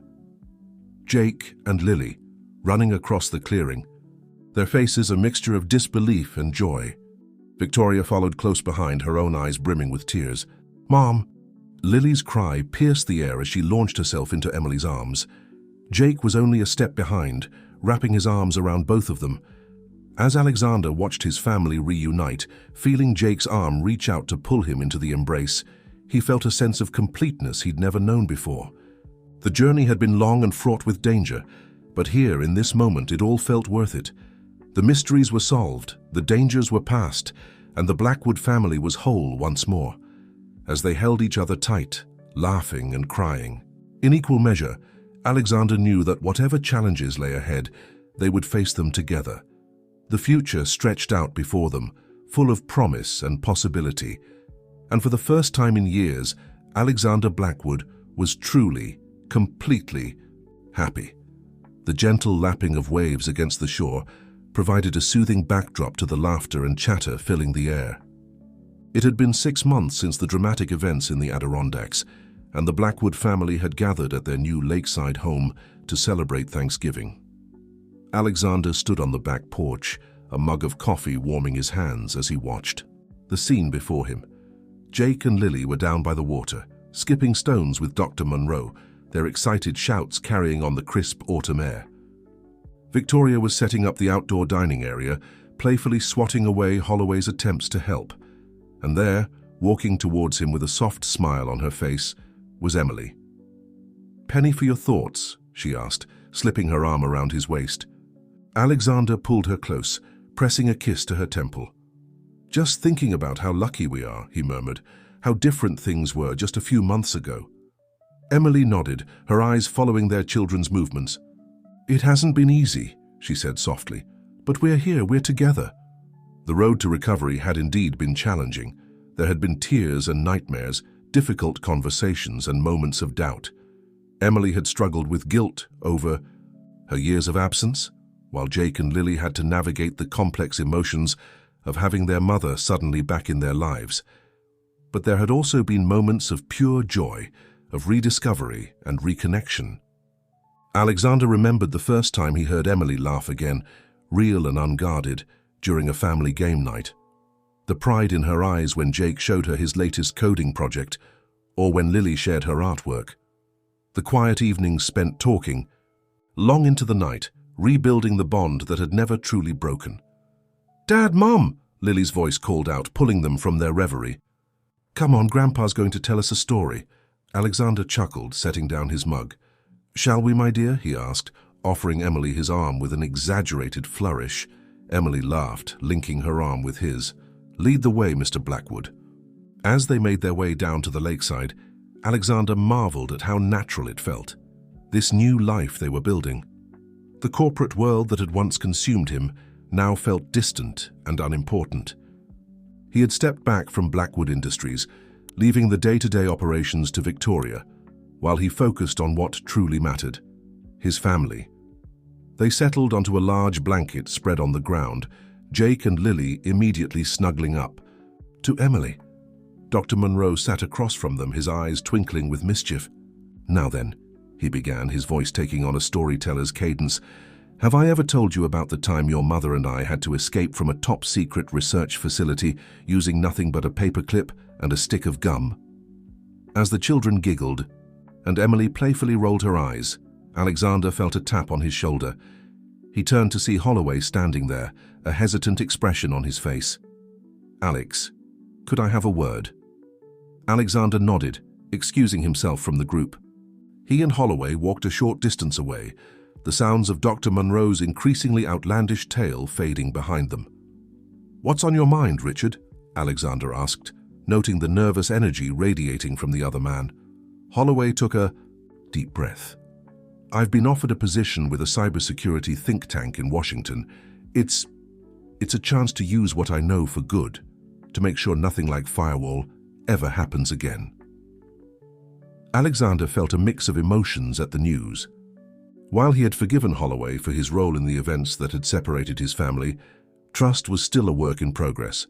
But he could see the sincerity in the other man's eyes, the desire for redemption.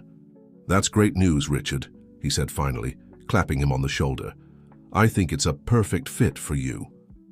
Holloway's shoulders sagged with relief. "Thank you, Alex, for everything. I know I can never fully make up for my mistakes, but I want you to know how grateful I am for this second chance." As they rejoined the group, Alexander felt a sense of closure. Another chapter ending, making way for new beginnings. The rest of the day passed in a blur of good food, warm conversation, and shared laughter. As the sun began to set, casting a golden glow across the lake, Alexander found himself once again on the back porch taking in the scene. Victoria and Holloway were engaged in an animated discussion about the future of Blackwood Industries.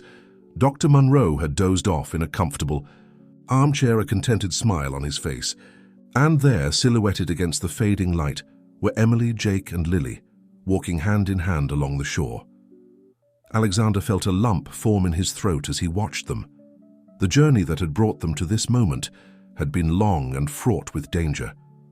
There had been times when he'd almost lost hope, when the challenges had seemed insurmountable, but looking at his family now, he knew that every struggle, every sacrifice had been worth it.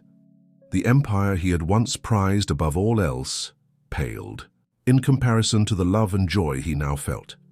As if sensing his gaze, Emily looked up, catching his eye. She smiled, that radiant smile that had captured his heart all those years ago, and beckoned for him to join them. Alexander didn't hesitate. He made his way down to the shore, feeling the cool sand beneath his feet. As he reached his family, Jake and Lily immediately pulled him into their little circle, their hands linking to form an unbroken chain. "Look, Dad," Lily said, pointing to the horizon where the first stars were beginning to appear. "Make a wish." Alexander looked at the faces of his loved ones, illuminated by the last rays of sunlight. Emily, her eyes shining with love and contentment. Jake, standing tall and proud, so much like his mother. Lily, her smile as bright as the stars above. He closed his eyes but found he had no wish to make. Everything he could ever want, ever need, was right here in this moment. As they stood there, hand in hand, watching the day give way to night, Alexander Blackwood knew with absolute certainty that he had found his true empire. Not in boardrooms or balance sheets, but in the love of his family and the promise of a future filled with joy, adventure, and endless possibilities.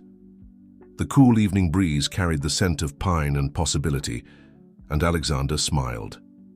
This wasn't an ending, he realized. It was just the beginning of their greatest adventure yet, and he couldn't wait to see where it would take them.